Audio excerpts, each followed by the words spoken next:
ഇവിടെ ജരാസന്ധവധം, രാജസൂയയാഗം, ഈ ഭാഗങ്ങളാണ് നമുക്ക് കാണേണ്ടത്. അപ്പോൾ അന്ന് കൃഷ്ണൻ്റെ കാലഘട്ടത്തിൽ അന്ന് രാജ്യത്തിൻ്റെ ഒരു വലിയ വെല്ലുവിളിയായിരുന്നു ജരാസന്ധൻ. ഈ ജരാസന്ധനെ കൊല്ലൽ അത്ര എളുപ്പമായിരുന്നില്ല. അപ്പോൾ ഭഗവാൻ ശ്രീകൃഷ്ണൻ്റെ കാലഘട്ടത്തിൽ കുറേ ആളുകളൊക്കെ അങ്ങനെ ഇല്ലാതാക്കി, ഭൂമിയുടെ ഭാരങ്ങളൊക്കെ. ഇപ്പോൾ ഈ പാകിസ്ഥാനിൽ ഇടയ്ക്കിടയ്ക്ക് നമ്മൾ കേൾക്കാറില്ലേ, അജ്ഞാതൻ്റെ വെടിയേറ്റ് മരിച്ചു എന്ന് തീവ്രവാദികൾ. ഇതുപോലെ കുറേ അജ്ഞാതന്മാർ വെടിയേറ്റ് പോയി, കുറേ തീവ്രവാദികളൊക്കെ ഇല്ലാതായിപ്പോയി. തീവ്രവാദി എന്ന് പറഞ്ഞാൽ ഈ രാജ്യദ്രോഹികൾ, അധർമ്മികൾ. അങ്ങനെ ഇരിക്കെ ഈ ജരാസന്ധനാണെങ്കിൽ കൊച്ചു കൊച്ചു നാട്ടുരാജാക്കന്മാരെ കുറേ പേരെ ഒക്കെ പിടിച്ചു കൊണ്ടുപോയി കാരാഗ്രഹത്തിലിട്ടിരുന്നു. ഒരു പൗർണമി ദിവസം ഇവരെ ഒന്ന് കാളിക്ക്, അമാവാസി ദിവസം കാളിക്ക് ബലി കൊടുക്കണം എന്ന് പറഞ്ഞിട്ട്. അപ്പം ആ രാജാക്കന്മാരൊക്കെ പണ്ട് രാജ്യം, ചെറിയ ചെറിയ രാജ്യം ഭരിച്ചവരാണ്. അവരൊക്കെ രാജ്യം ബലാത്കാരേണ പിടിച്ചു എന്ന് മാത്രമല്ല, പിടിച്ചെടുത്തു എന്ന് മാത്രമല്ല, ഇവരൊക്കെ ബലി കൊടുക്കാനായിട്ട് കാരാഗ്രഹത്തിലാണ്. കാരാഗ്രഹത്തിൻ്റെ കാര്യം പറയുകയാണെങ്കിൽ ഇവർക്ക് ഭക്ഷണം അവിടെ കൊണ്ടു കൊടുക്കും. എല്ലാവർക്കും ഒന്നുമില്ല, ഒരു വലിയ പാത്രത്തിൽ അത് മുക്കി കഴിക്കുകയെ വാരി കഴിക്കുന്നത്. ബാത്റൂമും ടോയ്ലറ്റും ഒന്നും പോകാൻ സമ്മതിക്കില്ല, കുളിയില്ല, പല്ലതേ പോവില്ല. എന്നാലോചിച്ച് നോക്കും എന്തായിരിക്കും ആ റൂമിൻ്റെ അകത്ത് ഉള്ള അവസ്ഥ. ദുർഗന്ധവും ദുരിതവും നരകവും. വേറെ എവിടെയും പോണോ? അപ്പം മനുഷ്യൻ ഒരു കാലത്ത് എല്ലാ സുഖങ്ങളും അനുഭവിച്ച ഒരാൾ ഇങ്ങനൊരു ദുരിതത്തിലാവുമെന്ന് സ്വപ്നത്തിൽ പോലും കരുതിയില്ല. അവർ എങ്ങനെയെങ്കിലും ഈ ദുരിതത്തിൽ നിന്ന് രക്ഷപ്പെടാൻ വേണ്ടി എന്തോ ഒരു ഭാഗ്യത്തിനൊരു ദൂതനെ കിട്ടി, ഒരാളെ കിട്ടി. പറഞ്ഞു, ഒന്ന് ഈ വിവരം കൃഷ്ണനെ ഒന്ന് അറിയിച്ച് ഞങ്ങളെ ഈ ദുരിതത്തിൽ നിന്ന്, ദുരന്തത്തിൽ നിന്ന് ഒന്ന് മോചിപ്പിക്കണം. കാരണം അത്ര ദുരന്തമാണത്. അപ്പം കൃഷ്ണൻ്റെ അടുത്തൊരു ദൂതൻ വന്ന് ഈ കാര്യം അവതരിപ്പിക്കുമ്പോഴാണ് നാരദ മഹർഷി പാണ്ഡവരുടെ ദൂതനായി കൃഷ്ണൻ്റെ അടുത്തെത്തിയത്. എന്താണ്, പാണ്ഡവരുടെ, കൗരവരും നമ്മളുടെ രാജ്യം വിഭജനം കഴിഞ്ഞ് പാണ്ഡവർക്ക് ഇന്ദ്രപ്രസ്ഥം കിട്ടി. അപ്പം അവിടെ കൃഷ്ണൻ തന്നെയാണ് ഏർപ്പാടി കൊടുത്തത്. മയൻ എന്ന അസുരശില്പിയെ കൊണ്ട് കൊട്ടാരം പണിയിപ്പിച്ചു. ഇപ്പോൾ ആ കൊട്ടാരത്തിൻ്റെ ഉദ്ഘാടനം, ഹൗസ് വാമിംഗ് എന്ന് പറയുന്ന പോലെ, അതിൻ്റെ പേരാണ് രാജസൂയം എന്നാണ്. ഇപ്പോൾ ഈ രാജസൂയത്തിന് ചടങ്ങിന് ഒരു മുഖ്യ അതിഥി വേണം. ആതിഥ്യം വഹിക്കാനൊരു അതിഥി വേണം. അപ്പോൾ എല്ലാവരും കൂടി പറഞ്ഞു കൃഷ്ണനെ തിരഞ്ഞെടുക്കാമെന്ന്. ആരെ? പക്ഷേ അതിലൊരുപാട് പ്രശ്നങ്ങളുണ്ടാവും. കാരണം അന്ന് ഏറ്റവും കൂടുതൽ സീനിയർ മോസ്റ്റ് ആയിട്ടുള്ള ആൾ ഭീഷ്മാചാര്യരുണ്ട്, വസുദേവരുണ്ട്, ബലരാമസ്വാമിയുണ്ട്, ദ്രോണാചാര്യരുണ്ട്, കൃപാചാര്യരുണ്ട്, വിതുരരുണ്ട്, അല്ലേ? ഇവരെയൊക്കെ മറികടന്നിട്ടാണ് ആരെ? കൃഷ്ണനാണെങ്കിൽ പ്രായം കൊണ്ട് ഇവരെക്കാളൊക്കെ ചെറുതുമാണ്. അപ്പം അങ്ങനെ കൃഷ്ണനെ തിരഞ്ഞെടുത്താൽ പ്രശ്നമുണ്ടാകും. ഇതൊഴിവാക്കാനാണ് ഇവരെന്ത് വെച്ചാൽ നാരദരെ കൊണ്ട് കൃഷ്ണനെ ക്ഷണിക്കുക. ഇപ്പം നാരദർ പറഞ്ഞിട്ടാണ് ചെയ്തത് എന്നുള്ളത് നാരദരുടെ തലയിലുണ്ടല്ലോ. അങ്ങനെ ഒരു കാര്യം ചെയ്യാൻ നാരദർ പറഞ്ഞു, ഞാൻ പറഞ്ഞോളാം. അപ്പം നാരദർ നേരെ ദ്വാരകയിലെത്തുമ്പോഴാണ് നേരത്തെ പറഞ്ഞ ദൂതനും അവിടെയുണ്ട്. ഏത് ദൂതൻ? ജരാസന്ധൻ്റെ കസ്റ്റഡിയിലുള്ള രാജാക്കന്മാരുടെ ആ ദുരിത വാർത്തകൾ അറിയിക്കാൻ ഒരു ദൂതൻ. അപ്പോൾ ഇവിടെ കൃഷ്ണൻ എല്ലാവരോടും കൂടെ ചോദിക്കുകയാണ്, ഈ യാദവ മന്ത്രിമാരോട്, ഏയ് മന്ത്രിമാരെ, എല്ലാവരും പറയണം, മുഖ്യന്മാർ, ഇവിടെ ഒരു ദൂതൻ വന്ന് ജരാസന്ധനിൽ നിന്നും രാജാക്കന്മാരെ മോചിപ്പിക്കാൻ പറയുന്നു. ഞാൻ ആ കർമ്മത്തിന് പോകണോ? നാരദ മഹർഷി എന്നെ ഇവിടെ രാജസൂയ യാഗകർമ്മത്തിൽ പങ്കെടുക്കാൻ ക്ഷണിച്ചിരിക്കുന്നു. ഞാൻ അതിന് പോകണോ? ഏതിനാണ് ഞാൻ പോകേണ്ടതെന്ന് അറിയിച്ചാൽ. നിങ്ങളാണെങ്കിൽ എന്താ പറയുക? നിങ്ങളവിടെ ഉണ്ടായിരുന്നെങ്കിൽ എന്താ പറയുക?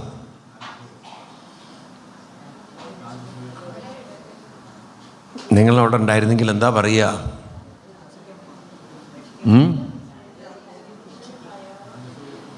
ഈ രാജാക്കന്മാരെ മോചിപ്പിക്കുന്ന കാര്യം ചെയ്യണം എന്ന് പറയോ, രാജസൂയത്തിന് പോകണം എന്ന് പറയോ?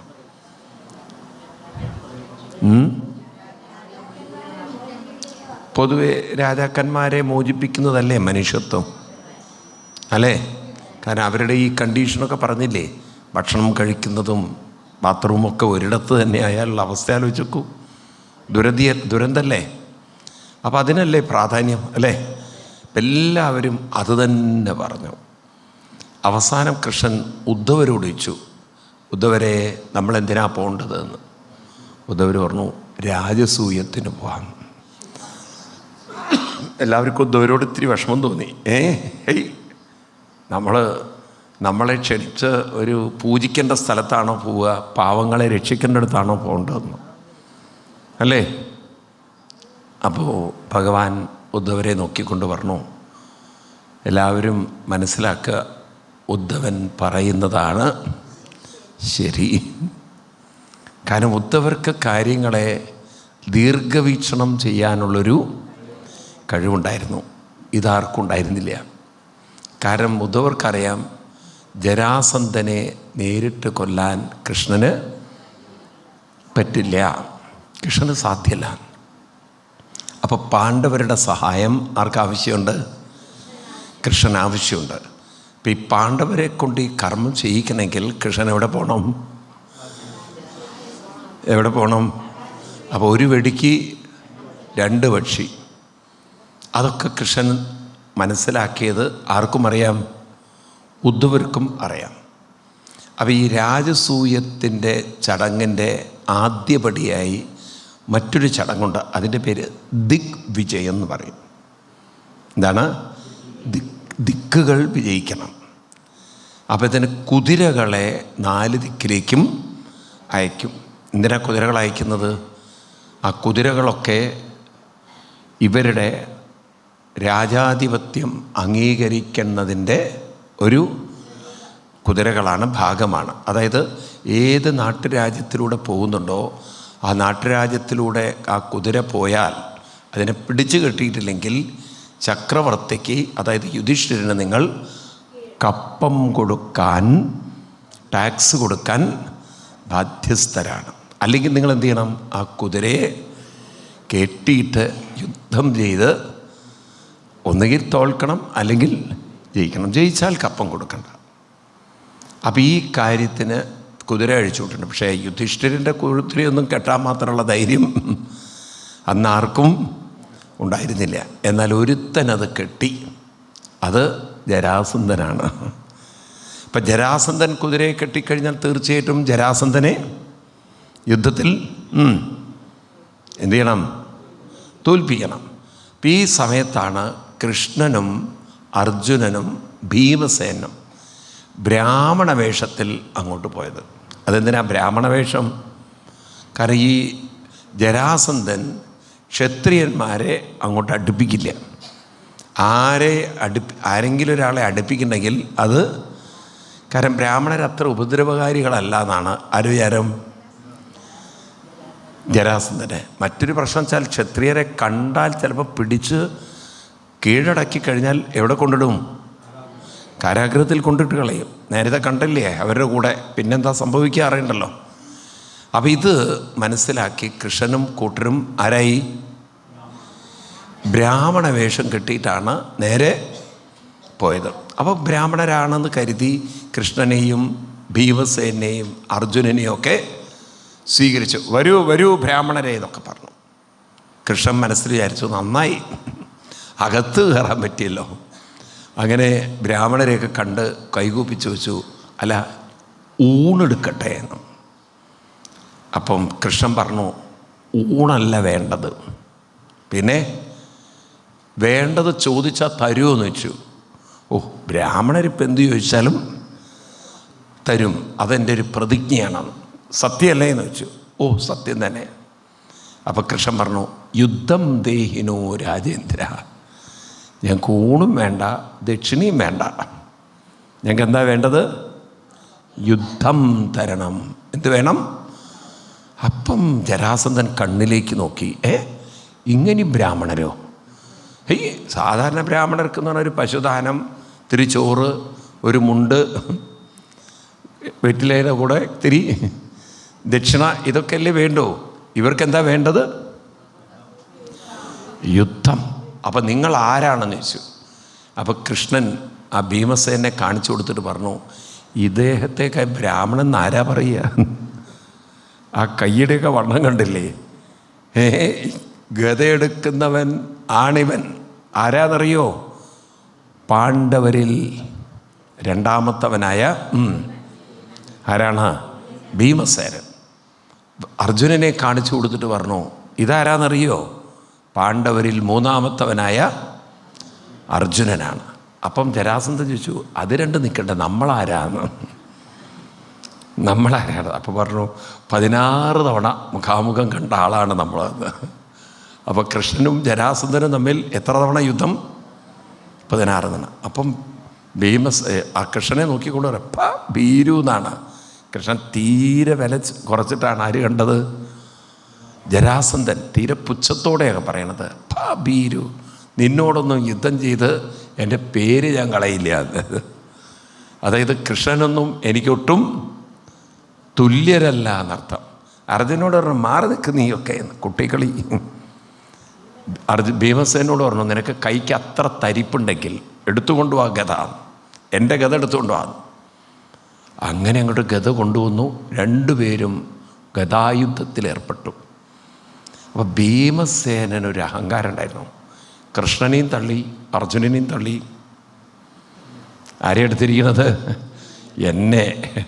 അപ്പോൾ ജരാസന്ധന് ഏറ്റുമുട്ടാനുള്ള ഒരേ ഒരു വ്യക്തി ഇവരുടെ ഇടയിൽ ഞാൻ മാത്രമേ ഉള്ളൂ എന്നൊരു ധാരണ. കൃഷ്ണനും വേണ്ടിയില്ല, എന്താ ചാവട്ടെ എന്നാണ്. അങ്ങനെ യുദ്ധം തുടങ്ങി.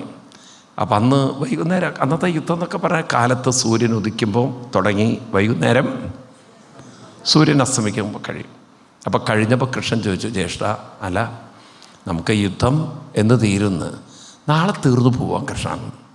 അല്ല ഉറപ്പല്ലേ നാളെ തീരുന്നു? ഓ തീരും, കാരണം അവൻ്റെ എല്ലൊക്കെ പൊടിയാൻ തുടങ്ങിയിട്ടുണ്ട്.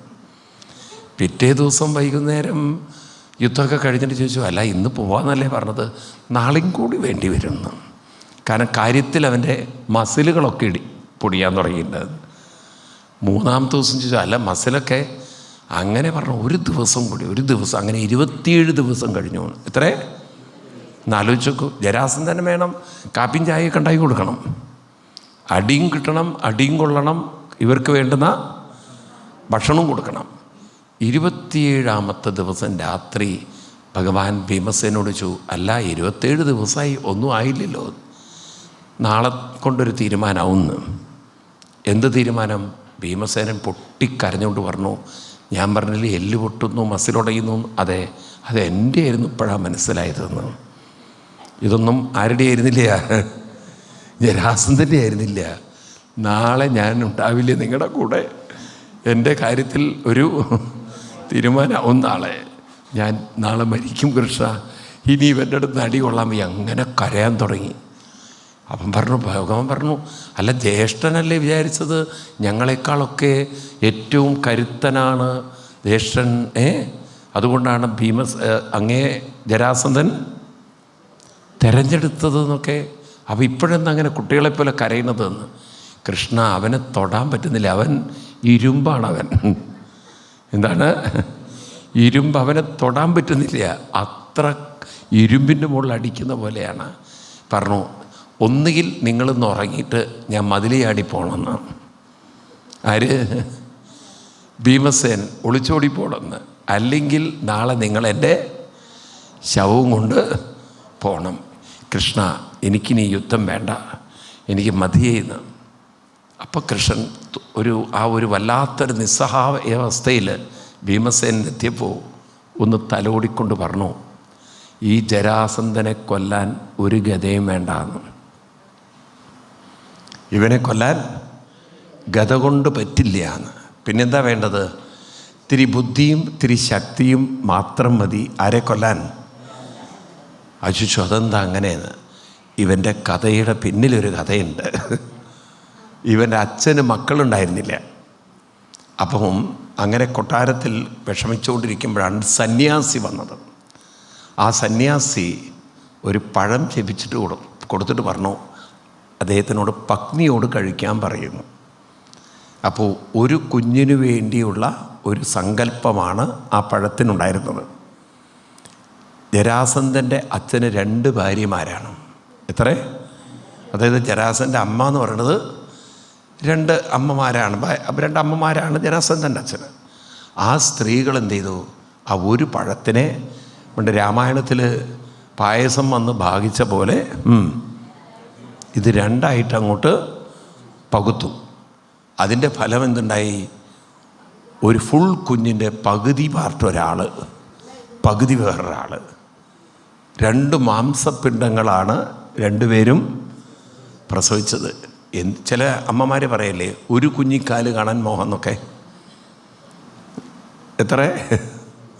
ഒരു കുഞ്ഞിക്കാല്. ചിലപ്പോൾ വരുന്നത് ഒറ്റക്കാലേ ഉണ്ടാവുള്ളൂ എന്ന് പറഞ്ഞ പോലെ ഇവിടെ ഒരു കുഞ്ഞിക്കാലും ഒരു കുഞ്ഞിക്കൈയായിട്ട് ഒരു ഭാഗം, മറ്റേ കുഞ്ഞിക്കാലും കുഞ്ഞിക്കൈയായിട്ട് മറ്റേ ഭാഗം. എന്ത് ചെയ്യാനാ ഈ മാംസപിണ്ഡം? ഈ സ്ത്രീകൾ എന്താ വെച്ചാൽ ആരാരും അറിയാതെ ആ മാംസപിണ്ഡത്തെ എടുത്ത് ഒരു കാട്ടിലേക്ക് കൊണ്ടുപോയിട്ടു.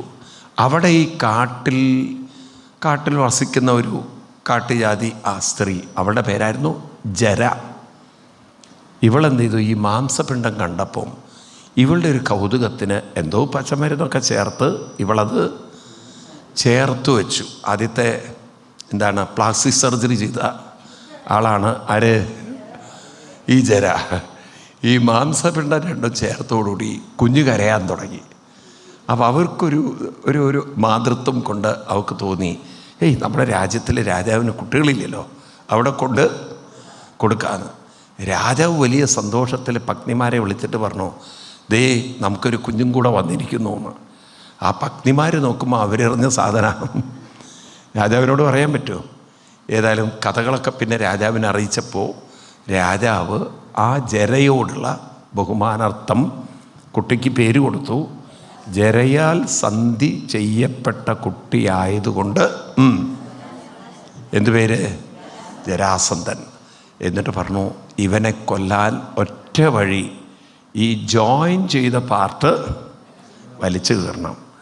അതായത് ഈ ജര ജോയിൻ ചെയ്ത സമയത്ത് അത് അന്നത്തെ ഫെവിക്കോളിന് അത്ര ഉറപ്പില്ല, അതൊരു ടെമ്പററിയാണ്.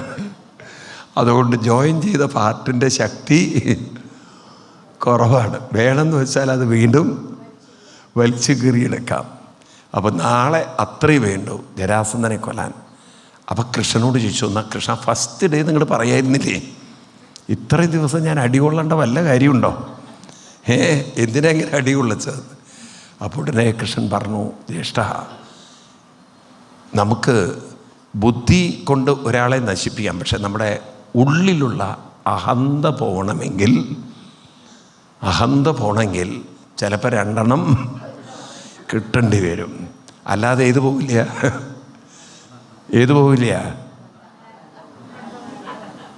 പോവില്ല?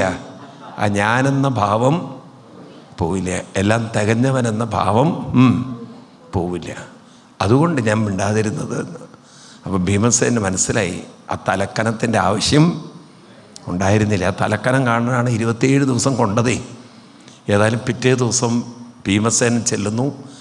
ഗദ കൊണ്ട് ജരാസന്ധൻ്റെ ഗദ അടിച്ച് തെറിപ്പിച്ച് കളഞ്ഞു. ഗദ നഷ്ടപ്പെട്ട ജരാസന്ധൻ്റെ മേൽ ചാടി വീഴുന്നു. ഒരു കാലിൻ്റെ മുകളിൽ ചവിട്ടി കയറി, നമ്മൾ ഈ മുളയൊക്കെ കീറില്ലേ, മറ്റേ കാലൊരൊറ്റ വലിയ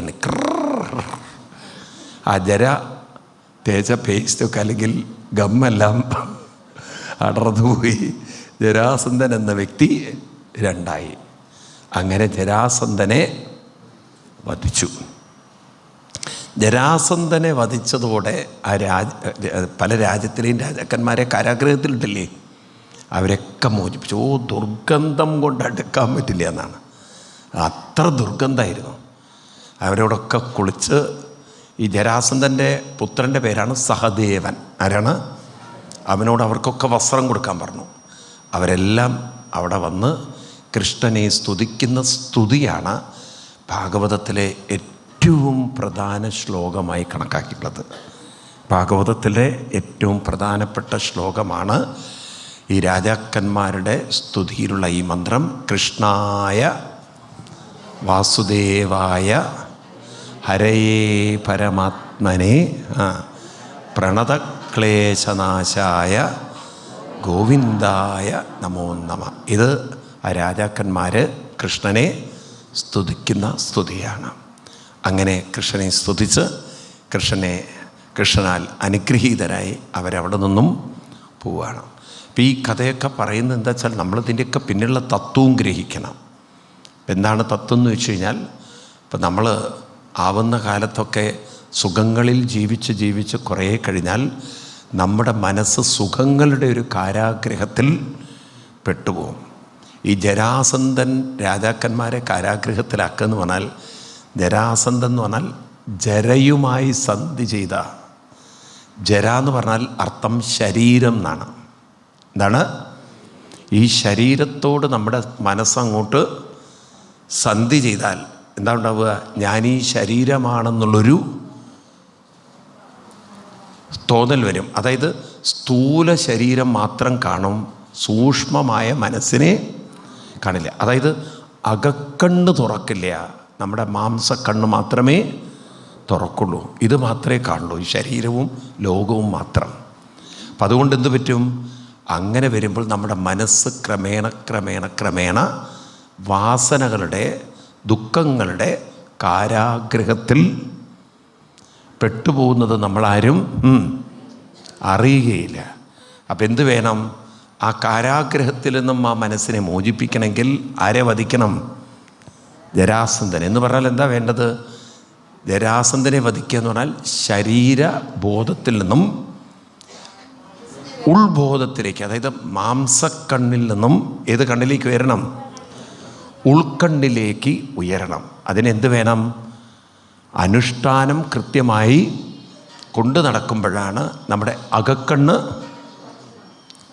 അവർക്ക് പറയൂ, തുറക്കുന്നത്. അകക്കണ്ണ് തുറക്കുമ്പോഴാണ് ഈ മനസ്സ് എത്രമാത്രം വാസനകൾക്കുള്ളിൽ പെട്ടിരിക്കുന്നു എന്ന് നമ്മൾ അറിയുന്നത്. പിന്നെ അനുഷ്ഠാനത്തിലൂടെ മനസ്സിനെ ക്രമേണ ആ വാസനകളുടെ പിടിയിൽ നിന്നും അവർക്ക് പറയൂ മോചിപ്പിച്ച് കൊണ്ടുവരുന്നതിൻ്റെ പേരാണ് ശരീരബോധത്തിൽ എന്നത്. വാസനകളിൽ നിന്നും മനസ്സിനെ വേർപ്പെടുത്തുന്നതിൻ്റെ പേരാണ് ജരാസന്ധവധം. ഏത് വധം? ഏത് വധം?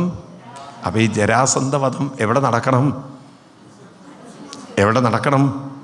അപ്പം നമ്മൾ മനസ്സിലാക്കണം, ഇപ്പോഴൊക്കെ നമ്മളൊക്കെ ജരാസന്ധന്മാരാണ്. ആരാണ്? ജരാമരണമുള്ള ശരീരവുമായി ബന്ധിതരാണ് നമ്മുടെ മനസ്സെന്ന് നമ്മൾ അറിയണം. ഏതുമായിട്ട്? ജരാമരണമുള്ള ശരീരവുമായി മനസ്സങ്ങനെ ബന്ധിക്കപ്പെട്ടിരിക്കുകയാണ്. അപ്പോൾ ഉൾക്കണ്ണ് തുറന്നിട്ടില്ല. ഏത് കണ്ണേ പ്രവർത്തിക്കുള്ളൂ? പുറത്തുള്ള കണ്ണേ ഉള്ളൂ. അതുകൊണ്ട് നമ്മൾ പുറത്തുള്ളതെല്ലാം ബന്ധങ്ങൾ കാണുന്നു, എല്ലാം കാണുന്നു. ഏതിനെ കാണില്ല? ബന്ധനത്തിൽ കിടക്കുന്ന മനസ്സിനെ നമ്മളാരും, അവർക്ക് പറയൂ, കാണുന്നില്ല. അപ്പം അതിനെന്ത് വേണം? ആവൃത്ത ചക്ഷു. ഏത് കണ്ണ് തുറക്കണം? ഉൾക്കണ്ണ് തുറക്കണം. അതിനെന്ത് വേണം? ഉൾക്കണ്ണ് തുറക്കാൻ എന്താ വേണ്ടത്? നിരന്തരമായ സാധനാനുഷ്ഠാനം വേണം. അതാണ് കൃഷ്ണൻ പറഞ്ഞു കൊടുക്കുന്ന കാര്യം. ആ സാധനാനുഷ്ഠാനങ്ങളൊക്കെ ചെയ്ത് അകക്കണ്ണ് തുറന്നാൽ ക്രമേണ മനസ്സിനെ ജരാസന്ധൻ്റെ പിടിയിൽ നിന്നും മോചിപ്പിക്കാൻ നമുക്ക് സാധിക്കും. അപ്പോൾ ഈ ജരാസന്ധവധം എവിടെയാണ് നടക്കേണ്ടത്? നമ്മുടെ ഓരോരുത്തരുടെയും ഉള്ളിൽ തന്നെയാണ്. അപ്പം അങ്ങനെ ജരാസന്ധൻ്റെ വധമൊക്കെ കഴിഞ്ഞ് അവർ രാജസൂയത്തിന് പോകുന്നു. രാജസൂയ ചടങ്ങിൽ കൃഷ്ണനെ പൂജിക്കുന്ന ഘട്ടത്തിലാണ് വേറൊരുത്തൻ കയറി വരുന്നത്. ആര്? കൃഷ്ണനെ ഇവിടെ പൂജിക്കാൻ എന്താ അർഹതയുണ്ട്? കൃഷ്ണൻ ഇവിടെ ഇരിക്കാൻ യോഗ്യതയുണ്ടോ? കൃഷ്ണനേക്കാളും ഇവിടെ യോഗ്യരായ ഭീഷ്മരില്ലേ? അങ്ങോട്ട് തുടങ്ങി ലെഫ്റ്റ് ആൻഡ് റൈറ്റ്. ഇപ്പം എല്ലാവരും നോക്കുമ്പം ആരാ? ശിശുപാലൻ. കൃഷ്ണനെ പൂജിക്കുന്നതിനുള്ള ദേഷ്യം കൊണ്ട് ആ സഭയിൽ വെച്ച് കൃഷ്ണനെ പരസ്യമായി അപമാനിച്ചു, അവഹേളിച്ചു, നിന്ദിച്ചു, കളിയാക്കി. ഒന്നിൻ്റെ പുറകിൽ ഒന്നായിട്ട് ചീത്തവിളി. കൃഷ്ണനെ അങ്ങോട്ട് ചീത്ത വിളിക്കാൻ എന്താ കാരണം? കെട്ടാൻ പോയ പെണ്ണിനെയും കൊണ്ട് കൃഷ്ണൻ തട്ടി കൊണ്ടുപോയി. ആ പുളിപ്പ് മാറിയിട്ടില്ല. ആർക്ക്? ശിശുപാലന്. കൃഷ്ണൻ എന്ത് യോഗ്യത ഉണ്ട്? പാല് കെട്ടവൻ, വെണ്ണ കെട്ടവൻ, പശുവിനെ കെട്ടവൻ, തുണി കെട്ടവൻ, അവസാനം എൻ്റെ പെണ്ണിനെയും കെട്ടവൻ. ഇങ്ങനെ കട്ടു അത് എന്നൊക്കെ പറഞ്ഞപ്പോഴേക്കും പാണ്ഡവർക്കിങ്ങനെ കൈധരിക്കാൻ തുടങ്ങി. കാരണം അവരുടെ ചടങ്ങിനെയാണ് ഈ ശിശുപാലൻ കോലം കെടുത്തുന്നത്. കലി പിടിച്ചപ്പോൾ നാരദർ പറഞ്ഞു, സൈലൻറ്റ് പ്ലീസ്, ആരും ബഹളം വയ്ക്കണ്ട, കൃഷ്ണൻ തന്നെ ഇതിനൊരു പരിഹാരം ഉണ്ടാക്കിക്കോളൂ എന്ന്. നിങ്ങളാരും ഇളകേണ്ട കാര്യമില്ല. ഭീമസേനൊക്കെ ഇങ്ങനെ കൈമുഷി പഞ്ഞന്തപ്പടാക്കും എന്നുള്ള രീതിയിലാണ്. വേണ്ട, അടങ്ങ് കൃഷ്ണൻ നോക്കണം. കൃഷ്ണനാണെങ്കിലോ ചീത്തവിളി കേൾക്കുമ്പോൾ സഹസ്രനാമം കേൾക്കുന്ന പോലെ കേൾക്കുന്നത്. പറഞ്ഞോളൂ, നന്നായി. തന്നെ ചീത്ത വിളിക്കുന്നത് ആസ്വദിച്ച അവതാരമാണ് ആര്? നമുക്കാണെങ്കിൽ കലി വന്ന അപ്പം ഇറങ്ങിപ്പോവില്ലേ? ഇവിടെ അതിങ്ങനെ ശിശുപാലനെ പ്രേരിപ്പിക്കുക. ഇനി എന്താ അടുത്തത് പറ, അടുത്തത് വരട്ടെ അടുത്തത് എന്ന്. പാവം ശിശുപാലൻ അറിഞ്ഞില്ല ഇത് എങ്ങോട്ടാ പോക്കെന്ന്. അവസാനം പറയുന്നത് ടക്ക് തൻ്റെ ചക്രം കൊണ്ട് കഴുത്ത് മുറിച്ചു കളഞ്ഞു. അതായത് കൃഷ്ണൻ പണ്ട് ഇവൻ്റെ അമ്മയ്ക്കൊരു വാക്ക് കൊടുത്തിട്ടുണ്ട്, 100 തെറ്റ് വരെ ഞാൻ ക്ഷമിക്കുന്നു. അപ്പം ആ 100 എണ്ണിക്കൊണ്ടിരിക്കുക കൃഷ്ണൻ. 3, 4 വരട്ടെ, 5, 6, 98, 99, 100 കിട്ടാൻ കൊടുത്തു കഴിഞ്ഞു. അങ്ങനെ ശിശുപാലനെയും വധിച്ച് അവിടെ ചടങ്ങുകളൊക്കെ നടന്നു. പക്ഷെ ആകെ അലങ്കോലായിരുന്നു. കൗരവന്മാർക്ക് ഒരു മോഹം. സദ്യയൊക്കെ കഴിഞ്ഞപ്പം പാണ്ഡവരുടെ ആ ഒരു കൊട്ടാരമൊന്ന് നടന്ന് കാണണമെന്ന്. അപ്പോഴാണ് അടുത്ത പ്രശ്നം. കൊട്ടാരത്തിൻ്റെ മെയിൻ ദർബാർ ഹാളിലേക്ക് കടക്കുമ്പം അവിടെ മുഴുവൻ വെള്ളം നിറച്ച് വെച്ചിരിക്കുക. അപ്പോഴേക്കും കൗരവന്മാർക്ക് കലി വന്നു. ഇവന്മാർ ഇങ്ങനെ ഒരു ക്രൂരത കുനിട്ട് കാണിച്ചിരിക്കണമല്ലേ, വെള്ളം നിറച്ച് വെച്ചിരിക്കണമെന്ന്. ദുര്യോധനൻ തുണി മുണ്ടൊക്കെ ഒന്ന് പൊക്കി ഇതൊക്കെ കാലൊക്കെ വെക്കുമ്പോഴാണ് മനസ്സിലായത് അതിൻ്റെ ഉള്ളിൽ ഒരു തുള്ളി വെള്ളമില്ല എന്ന്. അതൊരു ഭ്രമമുണ്ടാക്കുന്ന ഒരു തരം ഇന്ദ്രനീല കല്ലുകൾ എന്ന് പറയും. ആ കല്ല് ശരിക്കും ഇന്ത്യയിലില്ല, പക്ഷേ വിദേശങ്ങളിലുണ്ട് അത്. ഇതൊക്കെ പറയുമ്പോൾ നമുക്ക് കാണാൻ പറ്റും ഈ കല്ലുകളെക്കുറിച്ചൊക്കെ എങ്ങനെ വ്യാസൻ എഴുതി വെച്ചത്. ഇത് നമ്മുടെ തൊട്ടടുത്തുള്ള ശ്രീലങ്കയിൽ ഈ കല്ലുണ്ട്. ഏത്? ബ്ലൂ മൂൺ സ്റ്റോൺ എന്ന് പറയത്തിന്. എന്താണ്? അതായത് വെള്ള കല്ലിനകത്ത് ഒരു ബ്ലൂ വിഷ് കളർ, മൂണിൻ്റെ കളറ്, അതിനെയാണ് അവരെന്ത് പറയുക? ബ്ലൂ മൂൺ സ്റ്റോൺ എന്ന് പറയും. അങ്ങനെ ഒരു സ്റ്റോൺ ഉണ്ട്. കണ്ടു കഴിഞ്ഞാൽ പെട്ടെന്ന് ഏതുപോലെ തോന്നും? വെള്ളമുള്ളതുപോലെ ഒരു പ്രതീതി ഉണ്ടാക്കും. അതിൻ്റെ ഉള്ളിൽ മുകളിലേക്ക് കാല് വയ്ക്കാൻ ഇപ്പം നിങ്ങൾക്കത് പറഞ്ഞാൽ മനസ്സിലാവും. നിങ്ങൾ ഈ ചില വിദേശ രാജ്യങ്ങളൊക്കെ ഇപ്പം ഇന്ത്യയിലൊക്കെ വന്നു തുടങ്ങി. ഈ ടൂറിസം പ്രൊമോട്ട് ചെയ്യാൻ വേണ്ടിയിട്ട് നല്ല ഹൈറ്റിൽ ബ്രിഡ്ജ് ഉണ്ടാക്കിയിട്ട് ഗ്ലാസ് മാത്രം ഇടും. ഏത് മാത്രം? താഴേക്ക് നോക്കുമ്പോൾ ഒരു അന്തവുമില്ല, മേലേക്ക് നോക്കിയാൽ ഒരു കുന്തവുമില്ല. താഴേക്ക് കൂടെ നടക്കാൻ പേടിയാവും. കാരണം നമ്മൾ ഈ ഗ്ലാസ്സല്ല കാണുക, താഴെയുള്ള കാഴ്ചകളൊക്കെ കാണും. നമ്മൾ വിചാരം ഇപ്പം കെട്ടി മറഞ്ഞ എല്ലാം കൂടെ ഇടിഞ്ഞൊഴിഞ്ഞ് താഴെ പോകുന്ന. അപ്പം ചിലരിങ്ങനെ കാല് വയ്ക്കാം. ദുര്യോധനൻ കാല് വെച്ച പോലെയാണ്, പതുക്കെ കാല് വയ്ക്കും. കണ്ടില്ലേ അങ്ങനെയുള്ള ഒരു? എവിടെയാണ്? വാഗമണ്ണിൽ ഇപ്പം വെച്ചിട്ടുണ്ടാ. വിദേശങ്ങളിലൊക്കെ ഉണ്ട്. ദുബായ് ഫ്രെയിം എന്നൊക്കെ പറഞ്ഞിട്ട് കാനഡയിലുണ്ട്. അങ്ങനെ ഒരു വളരെ ചൈനയിലുണ്ട്. വളരെ രസകരമായി ഇങ്ങനെ പല രാജ്യങ്ങളിലും വെച്ചിട്ടുണ്ട്. ഇത് നമ്മുടെ രാജ്യത്തിൽ ഇപ്പോഴാണ് വന്നതെന്ന് മാത്രം, കേരളത്തിലൊക്കെ പോട്ടെ. അപ്പോൾ ഇങ്ങനെയൊക്കെയുള്ള അത്ഭുതങ്ങൾ ഇങ്ങനെ കാലൊക്കെ വെച്ച് അങ്ങനെ അതിൻ്റെ ഉള്ളിൽ വെള്ളമില്ല എന്നവർക്ക് മനസ്സിലായി. ഇത് കഴിഞ്ഞ് അടുത്ത ഒരു ഹാളും കൂടിയുണ്ട്. അതിലേക്ക് നോക്കുമ്പോൾ അവിടെയും വെള്ളം. അപ്പോൾ ദുര്യോധനൻ പറയാണ്, ഒരിക്കലേ നമ്മളെ പറ്റിക്കാൻ പറ്റുള്ളൂ, എന്നും നമ്മളെങ്ങനെ പറ്റിക്കാൻ പറ്റില്ല. പാവം ദുര്യോധനൻ പൊട്ടൻ വെള്ളമില്ല എന്ന് കരുതി കാല് വെച്ചതേ ഓർമ്മയുള്ളൂ. നിലയില്ലാത്ത വെള്ളമായിരുന്നു. നേരെ ഒറ്റ പോക്കാണ്. ഇത് കണ്ട് പാണ്ഡവർക്ക് അങ്ങോട്ട് സഹിച്ചില്ല. പൊട്ടി പൊട്ടി പൊട്ടി. അതും 3 പായസം കൂടി കഴിച്ച വയറും. സദ്യം കഴിച്ച് 3 പായസം കഴിച്ച വയറെങ്ങനെ ഉണ്ടാവും? എല്ലാം കൂടി കുടവയർ നിറഞ്ഞ് അതിനകത്താണ്, ആ വയറോട് കൂടിയിട്ടാണ് നേരെ എവിടേക്ക് വീഴുന്നത്? വെള്ളത്തിലേക്ക് വീണത്. അതൊന്ന് ഒരാൾ വീഴോ, അടുത്ത ആൾ ദുശ്ശാസനും വീണു. ഒരു പൊട്ടങ്ങ കണ്ടിട്ട് വേറെ പൊട്ടെങ്കിലും തിരിച്ചറിയണ്ടേ? ജ്യേഷ്ഠം വീണതല്ലേ എന്ന് വെച്ചിട്ട് അടുത്തവൻ്റെ വീഴ്ച. മൊത്തം ഇത് കണ്ട് പാണ്ഡവരങ്ങോട്ട് കുലുങ്ങിച്ചിരിക്കുമ്പോൾ ഇത് കണ്ട് പാഞ്ചാലിക്കും ചിരി നിയന്ത്രിക്കാൻ പറ്റിയില്ല. പാഞ്ചാലിയുടെ ശബ്ദം അതാണ് ദുര്യോധനൻ പൊങ്ങുമ്പോൾ കേൾക്കുന്നത്.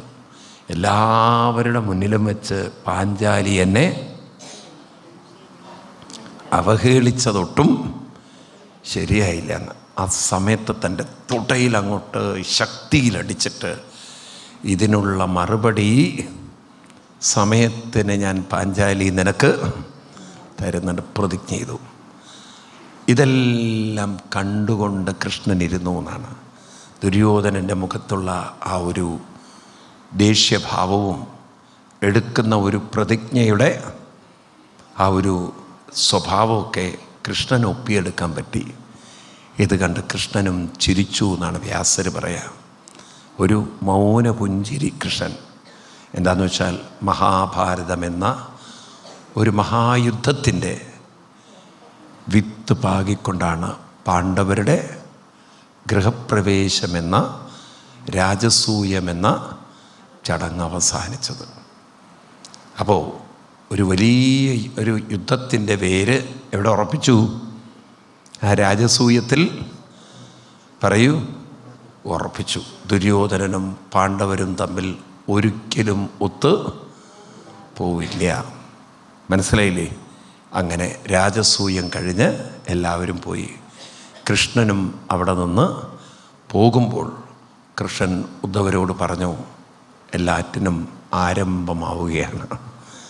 ഒരു കാർമേഘത്തിൻ്റെ ആരംഭം കൂടുകയാണ്. ഇനി അതിൻ്റെ കോളിളക്കങ്ങളൊക്കെ ഇനി വരാൻ പോകുന്നേ ഉള്ളൂ. നിങ്ങൾ നോക്കൂ, ഇതൊക്കെ മുൻകൂട്ടി കാണാൻ അന്നത്തെ കാലഘട്ടത്തിൽ സാധിച്ചിരുന്നു. ഓരോരുത്തരുടെയും സ്വഭാവങ്ങളെ അവരവർക്ക് നിയന്ത്രിക്കാൻ പറ്റാതെ വരുമ്പോൾ സ്വാർത്ഥതയും അഹങ്കാരവും ധാർഷ്ട്യവും എടുത്തുചാട്ടവും പോരും അസൂയയും മാനവരാശിക്ക് എത്രമാത്രം അപകടകരമായി തീരും എന്ന് വ്യാസഭഗവാൻ ഈ ഒരു കഥയിലൂടെ ഓർമ്മിപ്പിക്കുകയാണ്. അപ്പം അതിനുശേഷം നമ്മൾ കാണുന്നത്, അങ്ങനെ ആ കഥയ്ക്ക് ശേഷം 80ഉം 81ഉം അധ്യായത്തിലാണ് കൃഷ്ണൻ്റെ ഗുരുകുല കാലത്തെ സുധാമാവുമായിട്ടുള്ള ആ ബന്ധം നമ്മൾ ഓർമ്മിപ്പിക്കുന്നത്. അതെല്ലാവരും ഒന്ന് എടുക്കുക. ഏതാണ് 80ഉം 81ഉം? കൃഷ്ണൻ 64 ദിവസമാണ് സാന്ദീപനി മഹർഷിയുടെ ആശ്രമത്തിൽ താമസിച്ചത്. എത്ര ദിവസം? 64. ഈ 64 ദിവസങ്ങൾ അവിടെ താമസിക്കുമ്പോൾ കൃഷ്ണന് കിട്ടിയ ഒരു സുഹൃത്താണ്, സഹപാഠിയാണ്, കൃഷ്ണൻ്റെ ക്ലോസ് ഫ്രണ്ടാണ് സുധാമ. ആരാണ്? സുധാമാവ്. കൃഷ്ണനുമായിട്ട് അത്ര ഒരു താതാത്മ്യം ആർക്ക്? സുധാമാവിന്. അങ്ങനെ സുധാമാവും കൃഷ്ണനും തമ്മിലിങ്ങനെ ജീവിതം കൊണ്ട് നടന്ന കഴിഞ്ഞ് 64 ദിവസം കഴിഞ്ഞ് കൃഷ്ണൻ പോന്നു, സുധാമാവും തിരിച്ചു പോന്നു. സുധാമാവിൻ്റെ നാട് പോർബന്ദറിലാണ്. എവിടെ? എന്താ പോർബന്ദറിൻ്റെ പ്രത്യേകത? പോർബന്ദറിൻ്റെ പ്രത്യേകത എന്താണ്? ഗാന്ധിജിയുടെ ജന്മസ്ഥലമാണ്. ഏത്? അവിടെ തന്നെയാണ് ആരും ജനിച്ചത്? സുധാമാവിൻ്റെ ജന്മസ്ഥലം. കൃഷ്ണൻ ദ്വാരകയിലാണ്, സുധാമാവ് പോർബന്ദറിലാണ്. ശരിക്കും കൃഷ്ണൻ ഗുരുകുലത്തിലേക്കൊക്കെ പോകുന്നത് മധുരയിൽ നിന്നാണ്, പിന്നെയാണ് ഇങ്ങോട്ടൊക്കെ വന്നത്. ഏതായാലും സുധാമാവ് അദ്ദേഹത്തിന് ആ ഗുരുകുല വിദ്യാഭ്യാസമൊക്കെ കഴിഞ്ഞപ്പോൾ അദ്ദേഹത്തിൻ്റെ മനസ്സ് അനുഷ്ഠാനങ്ങളിലേക്ക് അങ്ങോട്ട് ലയിച്ചു പോയി. രാവിലെ എണീറ്റാൽ അങ്ങോട്ട് ജപിക്കുക. ജപത്തിലൊരാനന്ദം കണ്ടെത്തി. വേറൊന്നും അദ്ദേഹത്തിന് ചിന്തയില്ല. അതിൻ്റെ ഇടയ്ക്ക് കല്യാണമൊക്കെ കഴിഞ്ഞു. ഭാഗവതത്തിൽ കുട്ടികളുണ്ടോ എന്ന കാര്യം പറഞ്ഞിട്ടില്ല, എത്ര കുട്ടികളുണ്ടെന്ന്. പക്ഷേ രാമപുരത്തുകാർ പറയണത് കണ്ടമാനമുണ്ട് എന്നാണ്. എന്തായാലും ജപത്തിൽ മുങ്ങിയ ഒരാൾക്ക് അങ്ങനെ കുട്ടികളുണ്ടാവുമെന്ന് എനിക്കറിയില്ല, ഇല്ലേ? അത്രയും ജപത്തിലായിരുന്നു അദ്ദേഹത്തിൻ്റെ താല്പര്യം. അങ്ങനെ ജപിച്ച് വീട്ടിൽ ദാരിദ്ര്യം കൊടിയെത്തി.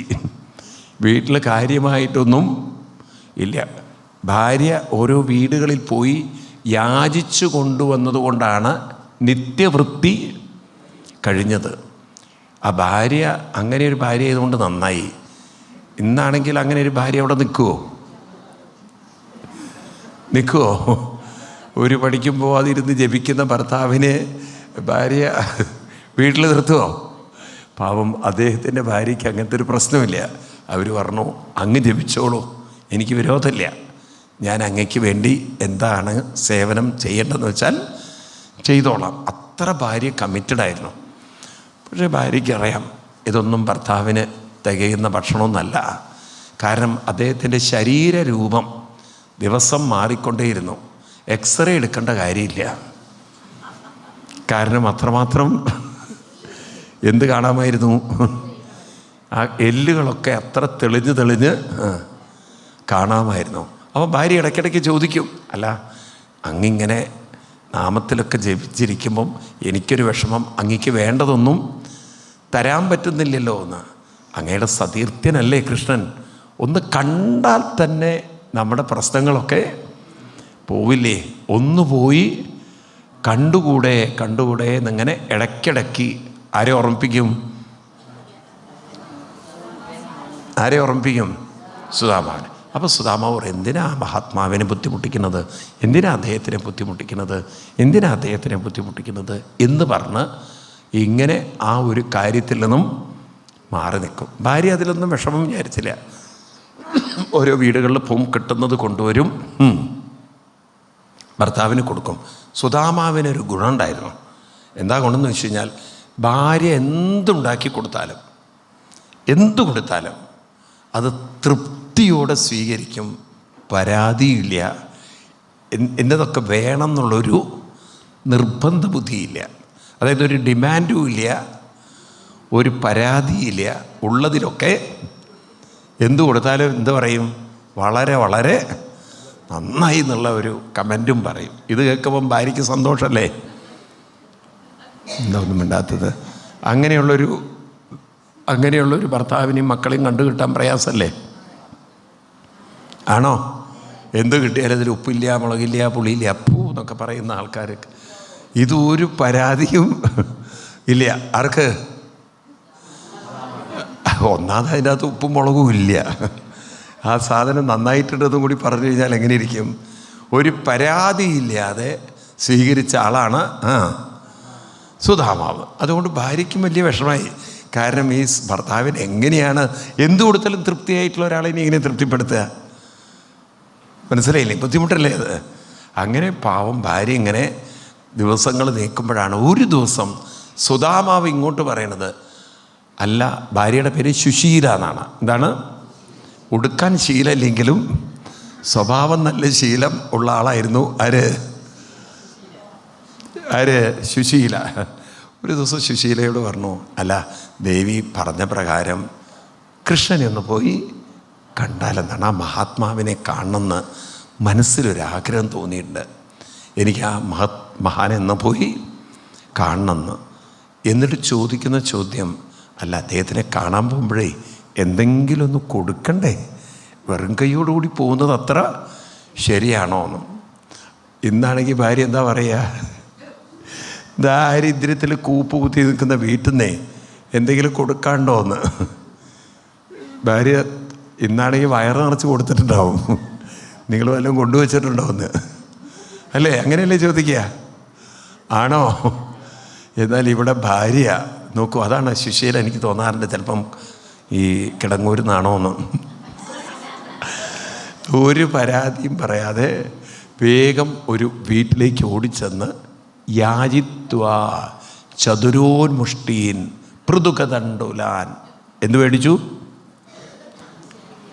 എന്ത് കിട്ടി? യാചിച്ചു. എന്ത്? ചതുരോന്മുഷ്ടീൻ, 4 പിടി പൃഥുകദണ്ഡുലാൻ എന്ന് വെച്ചാൽ അവില് യാചിച്ചു കിട്ടിയെന്നാണ്. അതിനെ പാവം ചൈലകണ്ഠേന താൻ ബദ്ധ്വ. ചൈലകണ്ഠം എന്ന് പറഞ്ഞാൽ ഒരു തുണിയിൽ, അന്ന് പ്ലാസ്റ്റിക് കവറൊന്നുമില്ലല്ലോ, എന്ത് ചെയ്തു? ഒരു തുണിയിൽ കെട്ടി ആരയിൽ കൊടുത്തു? സുധാമാവ് എന്ത് ചെയ്തു? അവിലെടുത്തിട്ട് എന്ത് ചെയ്തു? അവർക്ക് പറയൂ നിങ്ങൾ. എന്താ ഒരു ധൈര്യത്തിൽ പറയണോ? കക്ഷത്ത് വെച്ച് നിങ്ങൾ കണ്ടിരുന്നോ? അങ്ങനെയാണ് നിങ്ങൾ കേട്ടിരിക്കുന്നത്. ഇത് നിങ്ങളുടെ നാട്ടുകാരൻ ചെയ്ത പണിയാ. രാമപുരത്തുകാരെന്ന് ഒരാളുണ്ടായിരുന്നു ഇവിടെ അടുത്തല്ലേ രാമപുരം, ആണോ? ഈ രാമപുരത്ത് വാര്യർ എഴുതി വെച്ച വഞ്ചിപ്പാട്ടിലാണ് കക്ഷത്തിങ്കൽ വെച്ചു എന്നല്ല, ഇറുക്കിക്കൊണ്ടുവന്ന്. അതിത്തിരി കടന്നായി പോയി. അത് നല്ല ഒരു ഏപ്രിൽ മെയ് മാസത്തിലാണ് ആ അവിൽ അവിടെ വെച്ചതെങ്കിൽ ആലോചിച്ച് നോക്കൂ. കൃഷ്ണന് കൊണ്ടു കൊടുക്കുന്നൊരു സാധനം. കൃഷ്ണൻ പറയും ഭലേ ബേഷ്, കുറച്ച് പഞ്ചസാര ഉപ്പിടേണ്ട കാര്യമില്ല അതിൽ, അത്ര ഉപ്പ് പിടിച്ചിട്ടുണ്ടാവും. അല്ലേ? ആലോചിച്ച് നോക്കൂ. അങ്ങനെയൊക്കെ എങ്ങനെ അദ്ദേഹത്തിന് ചിന്തിക്കാൻ പറ്റിയെന്ന്. സത്യത്തിൽ ഭാഗവതത്തിൽ അത് കക്ഷത്ത് വെച്ചു എന്നില്ല. അതെന്താ കാരച്ചാൽ ഈ രാമപുരത്തുകാരെയും കുറ്റം പറയാൻ പറ്റില്ലേ? കാരണം ഒരു കയ്യിൽ ഉത്തമമായ പുസ്തകം, പിന്നെ മറ്റേ കയ്യിലാണെങ്കിൽ വടിയും കൊടയും, ഇതൊക്കെ കൂടെ വെച്ചപ്പോൾ ഈ അവിൽ വെക്കാൻ സ്ഥലവുമില്ല. ഇതെവിടെയെങ്കിലും സ്റ്റോർ ചെയ്യണ്ടേ? അപ്പം പിന്നെ ആകെയുള്ളൊരു സ്ഥലം എവിടെയുള്ളൂ? ഈ ചില അമ്മമാർ ഈ വീട്ടിൽ ഭക്ഷണം വെക്കുന്ന പോലെയാണ്. പറ, ഇവിടെ ഫോൺ വെച്ചിട്ട് ഇങ്ങനെ 2 കൈ കൊണ്ടും പണി ചെയ്യാറില്ലേ? നിങ്ങൾ ചെയ്യാറില്ലയാ? ഇവിടെ ഇങ്ങനെ ഫോൺ വെച്ചിട്ട് 2 കൈ കൊണ്ടും പണിയെടുക്കാറില്ലേ അടുക്കളയിൽ? ചിലപ്പം എന്താ ഒന്നും മിണ്ടാത്തത്. അപ്പോൾ അങ്ങനെയൊക്കെ ആകെ വെക്കാനുള്ള സ്ഥലം അതേ ഉള്ളൂ എന്ന് പറഞ്ഞ പോലെ കേരളത്തിലാണെങ്കിൽ പിന്നെ എന്തെവിടെ വെക്കാനുള്ള സ്ഥലം ഉണ്ടോയെന്ന് ചോദിച്ചാൽ മതി. ആ കൊണ്ടുവരുന്ന സ്വർണം മുഴുവൻ എവിടെയാണ് വയ്ക്കണമെന്ന് നിങ്ങൾക്ക് അറിയാലോ. വിദേശത്തുനിന്ന് വരുന്ന സ്വർണം എല്ലാം മൂലധന നിക്ഷേപങ്ങളായിട്ടാണ് വരുന്നത്, ഇല്ലേ? അപ്പം അതുകൊണ്ട് കൂടുതലൊന്നും പറയേണ്ട കേരളത്തിനെ കുറിച്ച്. കാറൽ മാക്സിൻ്റെ അനുയായികൾ മുഴുവൻ കേരളത്തിലാണ്. കാരണം അദ്ദേഹമാണ് മൂലധനം എന്നുള്ള പുസ്തകം എഴുതിയത്.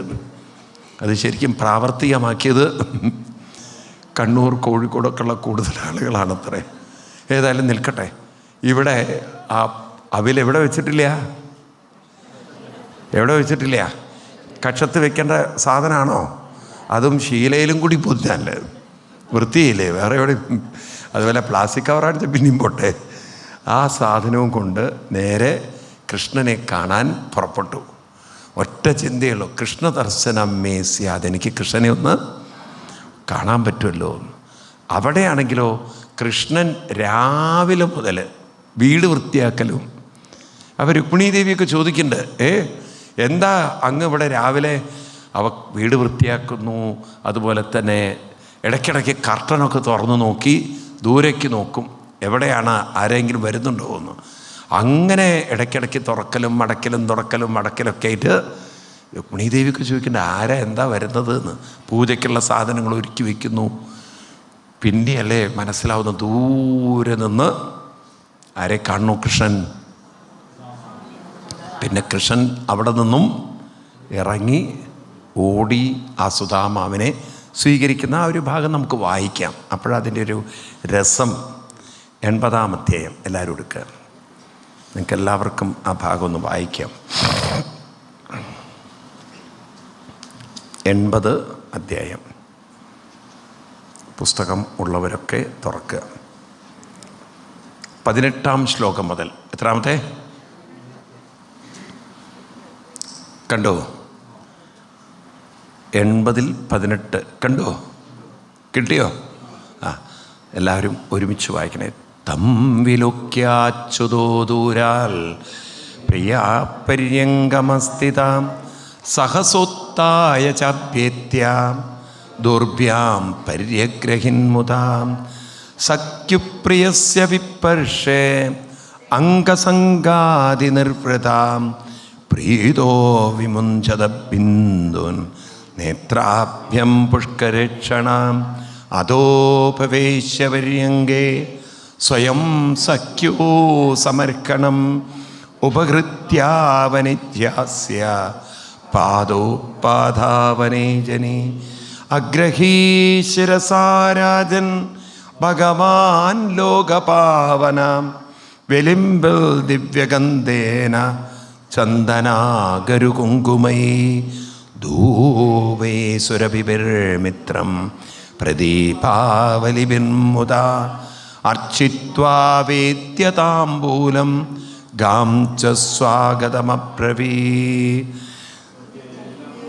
കുജൈലം മലിനം ക്ഷാമം ദ്വിജം ദമനി സന്തതം ദേവീ പര്യജരൽ സാക്ഷാൽ ചാമരവ്യജനേന വൈ അന്തഃപുരജനോ ദൃഷ്ട്വാ കൃഷ്ണേനാമലകീർത്തനാം വിസ്മിതോ ബോലതി പ്രീത്യാം അവധൂതം സഭാജിതം കിം മനേന കൃതം പുണ്യം അവധൂതേന ഭിക്ഷുനാം ശ്രിയാഹീനേന ലോകേസ്മിൻ ഗർഹിതേനാഥമേന ച യോസൗ ത്രിലോകഗുരുണാം ശ്രീനിവാസേന സംഭൃതാ പര്യങ്കസ്താം ശ്രിയം ഹിത്വാ പരിഷ്യക്തോഗ്രജോ യഥാ കഥയൻ ചക്രുർഗാദ പൂർവാ ഗുരുകുലേ സദോ ആത്മനോ ലളിതാരാജൻ കരോ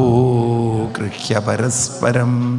കൃഷ്ണൻ ദൂരെ തൻ്റെ സുഹൃത്തിനെ കണ്ടതും പിന്നെ കാത്തിരുന്നില്ല, അവിടെ നിന്നും എണീറ്റ് ഓടിയെന്നാണ്. ആ വഴിയിൽ വെച്ച് കൃഷ്ണൻ കണ്ടതും പര്യഗ്രഹീത് മാറോട് ചേർത്തങ്ങോട്ട് കെട്ടിപ്പിടിച്ചപ്പോൾ കൃഷ്ണൻ്റെ കണ്ണിൽ നിന്നും നേത്രാഭ്യാം പുഷ്കരേക്ഷണ, കണ്ണിൽ നിന്നും കണ്ണുനീരങ്ങനെ പൊഴിഞ്ഞു വീണു എന്നാണ്. പിന്നെ തൻ്റെ സഖാവിനെ, തൻ്റെ പ്രിയനെ അല്ലെങ്കിൽ തൻ്റെ സുഹൃത്തിനെ കൂട്ടിക്കൊണ്ടുവന്ന് തയ്യാറാക്കി വെച്ചിരിക്കുന്ന ദിവാൻ കോട്ടൊക്കെ റെഡിയാക്കിയിട്ടുണ്ട്. അവിടെ ഇരുത്തി ആ കാലുകൾ പാദങ്ങളൊക്കെ ഒരു പാത്രത്തിൽ വെച്ച് കാല് നല്ലവണ്ണം കഴുകി തുടച്ച് ചന്ദനവും ചന്ദനാകരുകുങ്കുമൈ കുങ്കുമൊക്കെ തൊട്ട് പിന്നെ ഭഗവാൻ അർച്ചിത്വാ എന്ത് ചെയ്തു? പൂക്കളൊക്കെ എടുത്ത് ആ കാലിൽ എന്ത് ചെയ്തു? അർച്ചിത്വ എന്ന് വെച്ചാൽ അർച്ചനയൊക്കെ ചെയ്തു. പിന്നെ ധൂപൈ എന്ത് കാണിച്ചു? ദീപം എന്ത് കാണിച്ചു? പ്രദീപം. പിന്നെ അത് കഴിഞ്ഞിട്ട് താമ്പൂലമൊക്കെ കൊടുത്ത് കൃഷ്ണൻ പൂജിച്ചു. ആരെ? സ്വഹമാവിനെ. അപ്പം ഭാര്യമാരെന്താ ചെയ്യുന്നത്? അവർ ചാമരവ്യജനേന വൈ എന്ത് ചെയ്യണു? വെഞ്ചാമരം വീച്ചാണ്. അപ്പം അവർ ചോദിക്കുകയാണ്, കിമ്മനേന കൃതം പുണ്യം അവധൂതേന ഭിക്ഷുന. മേലൊക്കെ ഉണങ്ങി വരണ്ട് എല്ലും തോലുമായ ഈ ഭിക്ഷു എന്ത് പുണ്യമാണ് കൃഷ്ണനാൽ പൂജിക്കാൻ മാത്രം ചെയ്തിട്ടുള്ളത്? ആരാണ് ഇദ്ദേഹം? എന്താണ് ഇദ്ദേഹത്തിൻ്റെ മഹിമ? കാരണം കുജൈലം മലിനം ക്ഷാമം ദമനി സന്തതം ഇങ്ങനെയൊക്കെയുള്ളൊരു വ്യക്തിയാണ് ശ്രീനിവാസേന, ശ്രീനിവാസനായ ഭഗവാൻ പൂജിക്കുന്നത്. ഇത്രയൊക്കെ ഒരു മഹാനാവാതെ ഭഗവാൻ പൂജിക്കില്ലല്ലോ. അങ്ങനെ അവരിങ്ങനെ ആരാണ് എന്താണെന്നുള്ളത് അറിയാനുള്ളൊരു ആകാംക്ഷയോടെ കാത്തിരിക്കുമ്പോഴാണ് പൂജയൊക്കെ കഴിഞ്ഞ കൃഷ്ണൻ കൈ വീണ്ടും പിടിച്ചുകൊണ്ട് സുധാമാവിൻ്റെ അടുത്ത് ചേർന്ന് അങ്ങനെ കെട്ടിപ്പിടിച്ച് പിന്നെ കഥകളൊക്കെ പറയാൻ തുടങ്ങി. കഥയൻ ചക്രുകൃക്കാത പൂർവേ ഗുരുകുലത്തിലുണ്ടായ കാലത്തിലെ കഥകളൊക്കെ ഓർമ്മകളൊക്കെ പഴയ ഓർമ്മകളൊക്കെ പങ്കുവച്ചു. പതിനിടയ്ക്കാണ് പണ്ട് ഗുരുകുലത്തിലെ ഗുരുഭഗ്നി വിറക് കൊണ്ടുവരാൻ വേണ്ടി കാട്ടിലേക്ക് പോയതും വിറകൊക്കെ ഒടിച്ച് കെട്ടി തയ്യാറാക്കുമ്പോഴാണ് മഴ എന്ന് പറഞ്ഞാൽ പെരും മഴ, ഇടി, മഴ, ബഹളം. ഒട്ടും അവിടെ നിന്ന് ഇങ്ങോട്ട് വരാൻ പറ്റാത്ത സാഹചര്യം വന്നപ്പോൾ രണ്ടും കൂടെ മരത്തിൽ കയറി, ആ മരത്തിൻ്റെ കൊമ്പിൽ കയറി കെട്ടിപ്പിടിച്ച് അവിടെ ഇരുന്നു. അല്ലാതെ വരാൻ പറ്റില്ല. കുട്ടികളെ കാണാതെ ഇവിടെ ഗുരു ആകെ വെപ്രാളപ്പെട്ടു. കാരണം രണ്ടും കൂടെ കാട്ടിപ്പോയതാണ്. ഇപ്പോഴല്ലേ ഹോസ്റ്റലിൽ നിന്ന് മുങ്ങി സിനിമയ്ക്കൊക്കെ പോവുക. അന്ന് എവിടെ പോയിരിക്കുകയാണ്? വിറകൊടിക്കാൻ പോയിരിക്കുകയാണ്. രണ്ടിനെയും കാണുന്നില്ല. അങ്ങനെ ഗുരു കാട്ടിപ്പോയി നോക്കുമ്പോഴാണ് തണുത്ത് എല്ലാം നനഞ്ഞ് പിണ്ടികളായി. അങ്ങനെ രണ്ടിനെയും ഭഗവാൻ ആ ഗുരു മാറോട് ചേർത്തുകൊണ്ട് അവരെ അനുഗ്രഹിക്കുകയാണ്. കൃഷ്ണൻ പറയുന്നു, അന്ന് ആ ഗുരുവിൻ്റെ അനുഗ്രഹമാണ് ഇന്ന് നമ്മുടെ ജീവിതം ഇങ്ങനെയാക്കിയതെന്ന്. എന്താ ഗുരുവിൻ്റെ അനുഗ്രഹം? 43-ാം ശ്ലോകം. ഒരു വ്യക്തിയുടെ ജീവിതത്തിലെ ഏറ്റവും വലിയ സമ്പത്ത് എന്താണ്? കൃഷ്ണൻ പറയുന്നത്, ഇത്തം വിധാന്യനേകാനി വസതാം ഗുരുവേശ്മസു ഗുരോരനുഗ്രഹേണൈവ പുമാൻ പൂർണ്ണപ്രശാന്തയേ. ഇത്തം വിധാന്യനേകാനി വസതാം ഗുരുവേശ്മസു ഗുരോരനുഗ്രഹേണൈവ പുമാൻ പൂർണ്ണ പ്രശാന്തയേ. വാസ്തവത്തിൽ നമ്മുടെ ഹിന്ദു മതത്തിൽ ദൈവാനുഗ്രഹമല്ല, കൃഷ്ണൻ തന്നെ പറയുന്നത് നമുക്ക് വേണ്ടത് ഗുരോർ അനുഗ്രഹ ഏവ.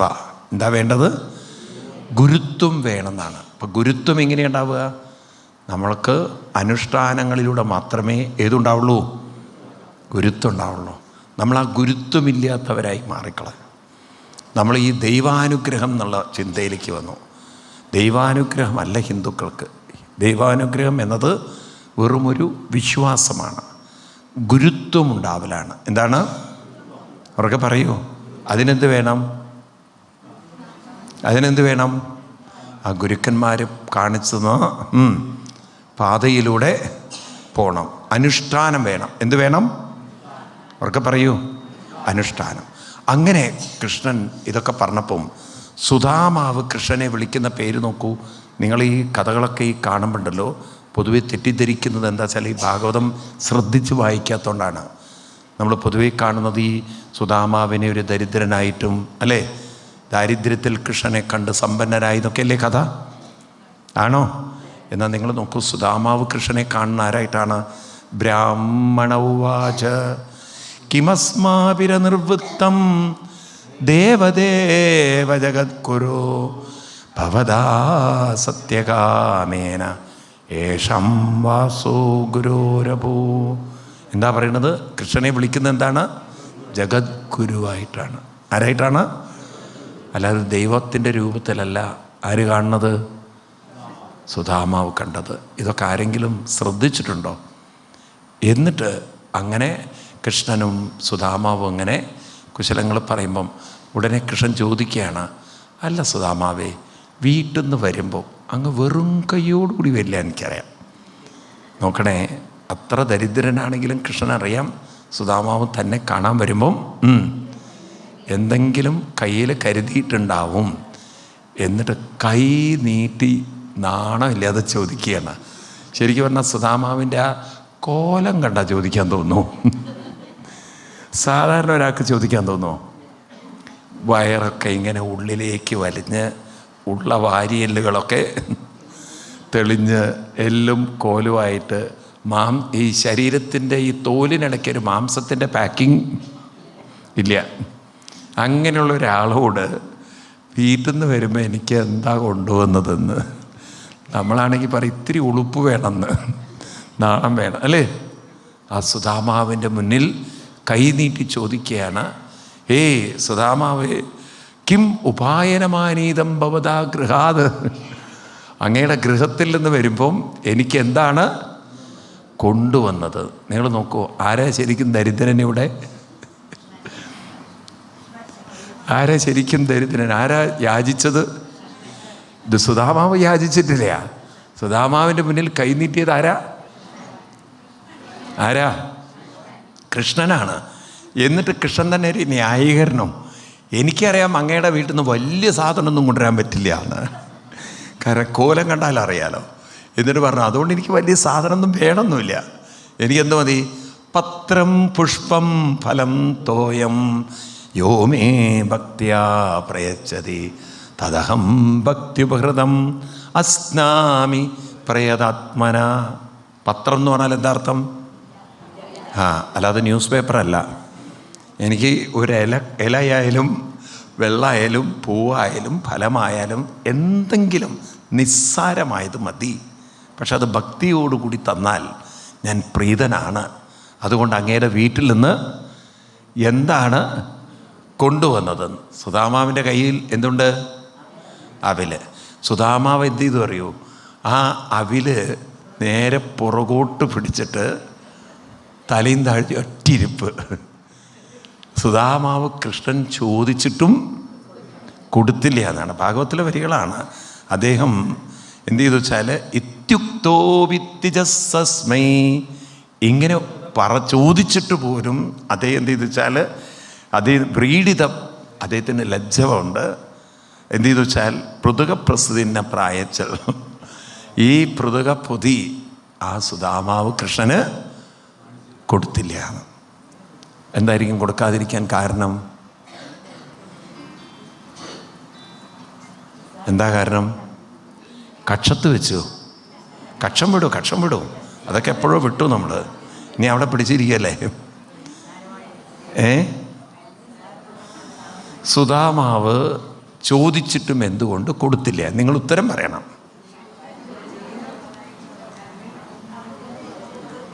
അവർക്ക് പറയൂ. എല്ലാവരും കൂടി വെറുതാ എനിക്കെന്താ മനസ്സിലാവുക? നിസ്സാരമായത് കൃഷ്ണൻ പറഞ്ഞല്ലോ. പത്രം പുഷ്പം ഫലം തോയ ഏതെങ്കിലും നിസ്സാരമായതും കുഴപ്പമില്ല എന്ന് പറഞ്ഞല്ലോ.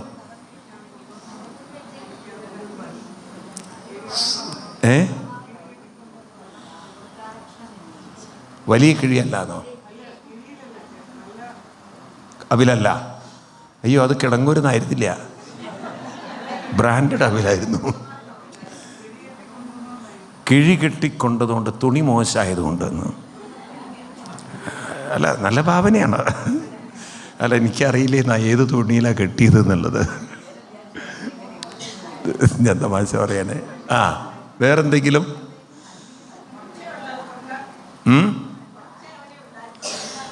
കൃഷ്ണൻ പറഞ്ഞല്ലോ ഓൾറെഡി. നിങ്ങൾ അതിൻ്റെ മുകളിൽ തൂങ്ങരുത്. കൃഷ്ണൻ ഓൾറെഡി പറഞ്ഞു, എനിക്ക് ചെറുതായാലും പത്രം പുഷ്പം ഫലം തോയ എന്ന് പറഞ്ഞാൽ നിസ്സാരമായത്. അപ്പം എന്തായിരിക്കും കൃഷ്ണൻ ചോദിച്ചിട്ടും കൊടുക്കാതിരുന്നത്? ഇത് നമ്മൾ പലരും ചിന്തിക്കാറില്ല. നമ്മൾ ഈ കഥ കേട്ടിട്ട് അങ്ങോട്ട് ഒറ്റ പോക്ക് പോവും. നമ്മൾ ചിന്തിക്കാനാണ് ഇതൊക്കെ എഴുതി വയ്ക്കുന്നത്.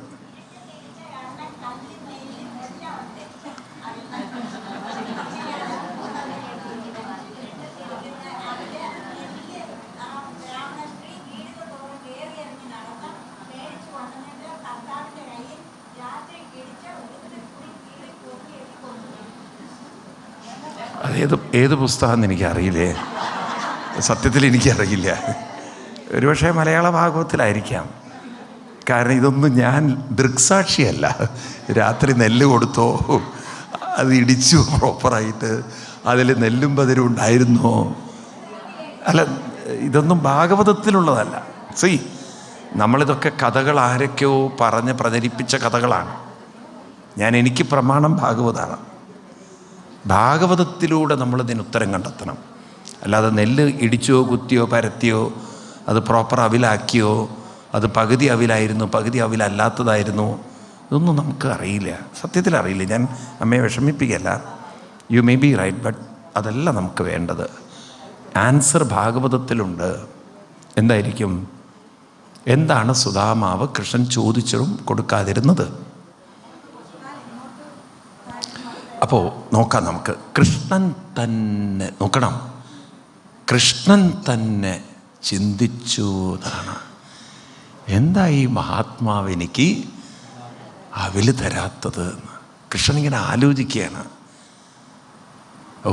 കൃഷ്ണൻ പോലും ഒരു നിമിഷം ആലോചിച്ചു, ചോദിച്ചു സ്വയം, എന്തേ സുധാമാവ് ഞാൻ ചോദിച്ചിട്ട് അവില് തരാം?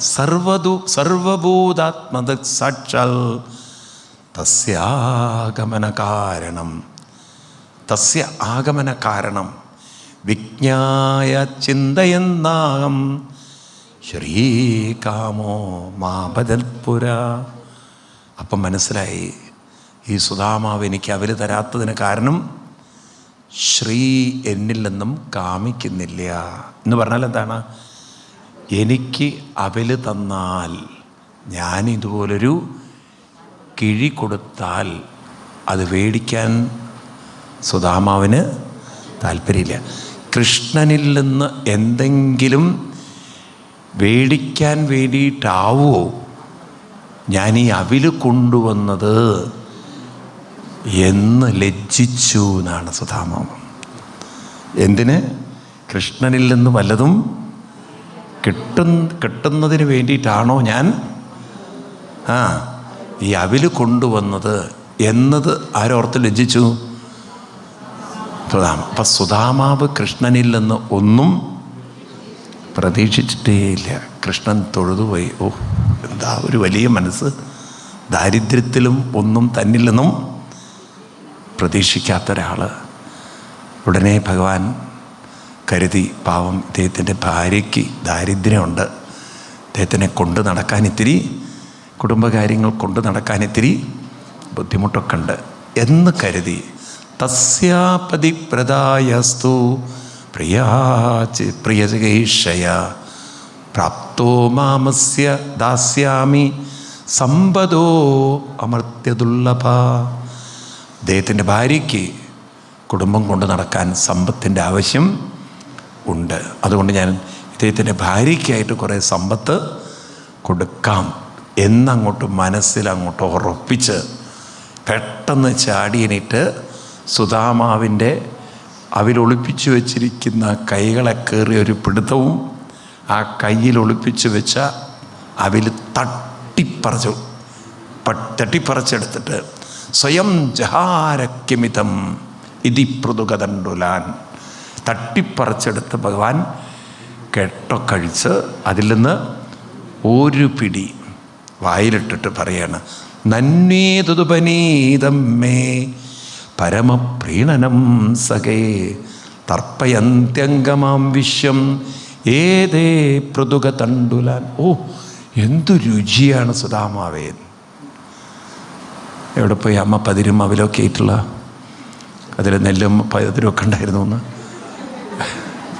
ഭാഗവതത്തിലില്ല അതൊന്നും. ആ അവില് കഴിച്ചിട്ട് പറയണം, എന്ത് രുചിയാണ്, ഇത്രയും രുചിയെന്ന് പറഞ്ഞു. കിടങ്ങൂരുന്നാണെന്ന്. എന്നിട്ട് രണ്ടാമത്തൊരു പിടിയും കൂടെ പിടിച്ചെടുത്തു. അപ്പോഴേക്കും സാക്ഷാൽ ശ്രീചക്രഹേ ഹസ്തം. അപ്പോഴേക്കും അതുവരെ വെഞ്ചാമരം വീശിക്കൊണ്ടിരുന്ന രുക്മിണീദേവി വെഞ്ചാമരമൊക്കെ വിട്ട് കൃഷ്ണൻ്റെ കഴുത്തിലല്ല കയ്യിൽ കയറി ഒറ്റപ്പെടുത്താം. എന്താ അത് കൈ കയറി പിടിക്കാൻ കാരണം? കൃഷ്ണന് ഷുഗറിൻ്റെ പ്രശ്നമുണ്ടോ? ഈ ഷുഗറുള്ള ഭർത്താവിനെയാണല്ലോ ചിലപ്പോൾ ഭാര്യ കയറി പിടിക്കുക. അങ്ങനെ ബോധമില്ലാതെ പായസം കയറി വലിക്കും, പിടിക്കുകയും. അപ്പം അങ്ങനെ അങ്ങോട്ട് തടുത്തു. കൃഷ്ണൻ ചിരിച്ചു. കൃഷ്ണന് മനസ്സിലായി എന്താണ് രുക്മിണീദേവി പിടിച്ചതെന്ന്. കൃഷ്ണൻ അത്ര ഗൗരവാക്കാതെ പിന്നെ അവർ കുശലങ്ങളൊക്കെ പറഞ്ഞു. അപ്പം എന്തിനാ പിടിച്ചത്? കാരണം രുക്മിണീദേവിക്ക് മനസ്സിലായി ഈ അവലിൻ്റെ ഓരോ മണിയും പൈസ ട്രാൻസ്ഫർ ആവുകയാണ്. അവിടെ കോൺട്രാക്ടറിനെ ഏൽപ്പിച്ചിരിക്കുകയാണ് പണി. അവിടെ വീടിൻ്റെ കൺസ്ട്രക്ഷൻ കഴിഞ്ഞു, തേപ്പ് പണി കഴിഞ്ഞു, മനസ്സിലായില്ലേ? കട്ടിലയും ജനവാതിലൊക്കെ വെച്ച് ഡോറൊക്കെ ഫിറ്റ് ചെയ്ത് ഇൻറ്റീരിയറും കഴിഞ്ഞ് എല്ലാം ചന്ദനത്തിൻ്റെ കട്ടില്, ചന്ദനത്തിൻ്റെ മേശ, ചന്ദനത്തിൻ്റെ എല്ലാം വീടിൻ്റെ പണി കഴിഞ്ഞ് എല്ലാം റെഡിയാക്കി. അപ്പം ഫണ്ട് വേണ്ടേ? ഇതൊക്കെ കൊടുക്കുകയാണ്. അവസാനം സുധാമാവിൻ്റെ വീട്ടിൽ ജോലിക്കൊരാൾ, രുക്മിണി കുറച്ച് ദിവസം നീ അടുക്കളയിൽ പോയി നിൽക്കുന്നു. രുക്മിണി ദേവിക്ക് ഒരു ട്രാൻസ്ഫർ ഓർഡർ. എങ്ങോട്ട്? സുധാമാവിൻ്റെ വീട്. കുറച്ച് ദിവസം അവിടെ പോയി നിന്നോളൂ ദേവിന്ന്. ആ രണ്ടാമത്തെ പിടിയിൽ കൃഷ്ണൻ അതുപോലും സങ്കല്പിച്ചു എന്നാണ്. അപ്പം തന്നെ കൃഷ്ണൻ ഇവിടെ നിന്നും പറഞ്ഞേക്കുകയാണ് എന്ന് രുക്മിണി ദേവിക്ക് മനസ്സിലായി. അതിന് പോലും കൃഷ്ണൻ തയ്യാറായിരുന്നു. അത്ര ബഹുമാനായിരുന്നു. ആരോട്? സുധാമാവിനോട്. അപ്പോൾ ദേവി പറയാണ്, ആ പിടുത്തത്തിൽ എന്നെ വിടണ്ട, ഞാൻ ഇവിടെ നിന്നോളാം, എന്നെ ഒഴിവാക്കിക്കോളൂ എന്ന്. അപ്പോൾ ആ രണ്ടാമത്തെ പിടി അങ്ങനെ ഒഴിവായി. അങ്ങനെ അവിടെ നിന്നു. ആ ദിവസം പിറ്റേ ദിവസം കൃഷ്ണൻ ഉണരുന്നതിന് മുമ്പ് സുധാമാവ് ഉണർന്നു. ഒരു ടാറ്റ പോലും പറയാതെ, ബൈ ബൈ പോലും പറയാതെ അവിടെ നിന്ന് ഇറങ്ങി. എന്താ ഇറങ്ങാൻ കാരണം? എന്തേ ടാറ്റയും ബൈ ബൈ ഒന്നും പറയാതിരുന്നത്? കാരണം കണ്ടു കഴിഞ്ഞാൽ കൃഷ്ണൻ വല്ലതും കൊടുക്കുമെന്ന്. എന്നിട്ട് നേരെ ദ്വാരകയ്ക്ക് പുറത്ത് വന്ന് ആ ദ്വാരകയിലേക്ക് നോക്കിക്കൊണ്ട് പറയാണ്, ഓ കൃഷ്ണൻ്റെ കാരുണ്യം പറയാണ്, അതനോയം ധനം പ്രാപ്യ മാദ്യന്നുച്ഛൈനമം സ്മരേത് ഇത് കാരുണികോ നൂനം ധനം മേ അപൂരിനാഥതൽ. എന്താ പറയണത്? എനിക്ക് കൃഷ്ണനോടുള്ള കാരുണ്യം, എന്നോടുള്ള കാരുണ്യം, എനിക്ക് സമ്പത്തില്ലാത്ത എൻ്റെ കയ്യിൽ വല്ല സമ്പത്തും തന്നാൽ എൻ്റെ ജപത്തിനൊരു തടസ്സം വരുമോ എന്ന് കരുതി എനിക്ക് പ്രത്യേകിച്ച് ഒരു സമ്പത്തും തന്നില്ല. എത്ര കാരുണ്യമാണ് എന്നോട് കാണിച്ചത് എന്ന്. ഇതിൽ പരൊരു ഭാഗ്യമുണ്ടോ എന്നാണ്. ഈ കോലത്തിൽ ശരിക്കും സുധാമാവ് വീട്ടിൽ പോയാൽ, ഒന്നും വാങ്ങിക്കാതെ വീട്ടിൽ പോയാൽ, നിങ്ങളൊക്കെ ആയിരുന്നു സുധാമാവിൻ്റെ ഭാര്യ എന്നുണ്ടെങ്കിൽ എങ്ങനെയായിരിക്കും ആ വീട്ടിലുള്ള സ്വീകരണം? പൂച്ചണ്ടായിരിക്കുമോ ഒലക്കയിരിക്കുമോ? കേട്ടില്ലേ നിങ്ങൾ? ഒരു വഴിക്ക് പറഞ്ഞു വെച്ചിട്ട് ഒന്നും വാങ്ങിച്ചു കൊണ്ടുവരാതെ നാമം മാത്രമായിട്ട് പോയി നാമം മാത്രമായിട്ട് വന്നാൽ മാല കൊണ്ട് സ്വീകരിക്കുമോ മാല പടക്കം കൊണ്ട് സ്വീകരിക്കുമോ? ഒന്നും വേണ്ടാത്ത നിങ്ങൾ സാധാരണ രീതിയിൽ എങ്ങനെ സ്വീകരിക്കുക? പടക്കം പൊട്ടിച്ചിട്ടോ? ആ സുധാമാവിന് എന്തൊരു ഉറപ്പുണ്ട് നോക്കൂ. അവിടെ എന്താ സംഭവിച്ചെന്ന് അദ്ദേഹത്തിന് അറിയില്ല. ഉണ്ടോ? ഞാൻ ചോദിക്കട്ടെ, വീട്ടിലേക്ക് പോകുമ്പോൾ ഒത്തിരി ഒരു പേടി ഉണ്ടാവില്ലേ? വെറും കൈയോടുകൂടി എന്തോന്നും മിണ്ടാത്ത നിങ്ങൾ പോകുമ്പോൾ ഒരു പേടി ഉണ്ടാവുമോ?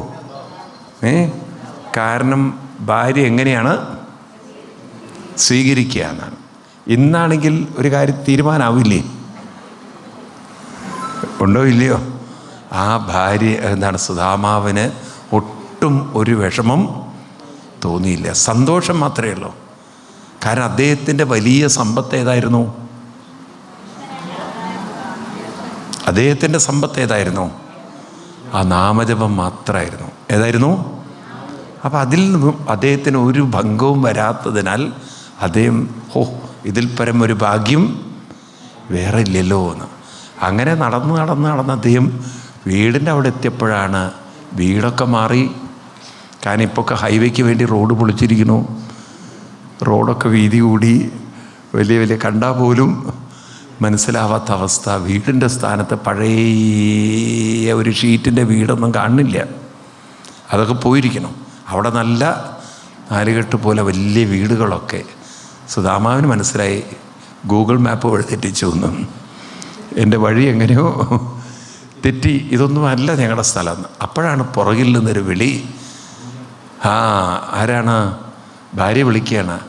സുധാമാവിൻ്റെ ഭാര്യ സുധാമാവിനെ വിളിക്കുക ബ്രഹ്മൻ ആണ്. എന്താണ്? ഭഗവൻ, ബ്രഹ്മൻ എന്നൊക്കെ വിളിക്കുക. ശരിക്കും സ്ത്രീകൾ ഭർത്താവിനെ അതാ വിളിക്കേണ്ടത്. ഏത്?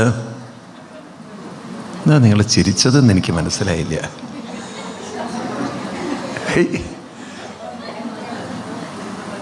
നിങ്ങളൊക്കെ വീട്ടിൽ പോയിട്ടൊന്ന് വിളിച്ചു നോക്കുമെന്ന്.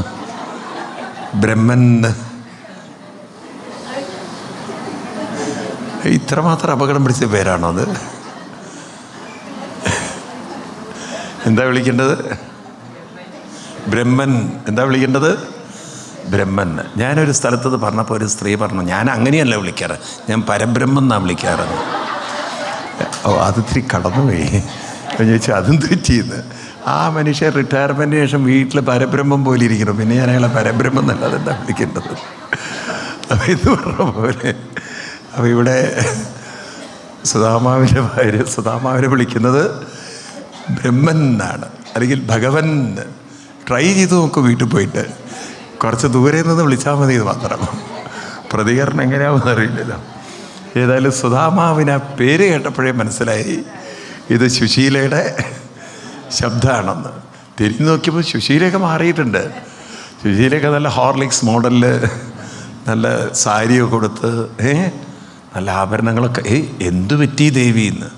അപ്പോൾ സുശീല പറഞ്ഞു, എനിക്കറിയില്ല, ഞാൻ രാത്രി കടന്ന് രാവിലെ എണീക്കുമ്പോഴാണ് വീട്ടിൽ മൊത്തം ഒരു ബഹളം.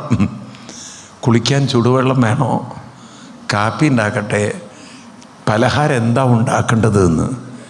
ഇവിടെ ഒന്നിനും നിവൃത്തിയില്ലാത്ത വീട്ടിൽ ഒന്നിനൊരു കുറവില്ല. അങ്ങനെ സുധാമാവിനെ കൂട്ടിക്കൊണ്ടുപോവുകയാണ്. സുധാമാവ് അവിടെ ഇരുന്ന് സാധാരണ രീതിയിൽ മേലോട്ടും താഴോട്ടും ചാടുക വേണ്ടത്, കാരണം ഇനി വീട്ടിലെ പ്രശ്നം തീർന്നുവല്ലോ എന്നുള്ളത്. എന്നാൽ ആ സുധാമാവ് കൈ കൂപ്പിക്കൊണ്ട് ഹൃദയം അർപ്പിച്ചുകൊണ്ട് പറയുന്ന വരികളുണ്ട്. അത് നമുക്കൊക്കെ വേണ്ടതാണ്. പറയുന്നു, തസ്യൈവമേ സൗഹൃദസഖ്യമൈത്രീ ദാസ്യം പുനർജന്മനി ജന്മനി സ്യാത് മഹാനുഭാവേന ഗുണാലയേന വിഷജ്ജതൽ പുരുഷപ്രസംഗ. എന്താ പറയുന്നത്?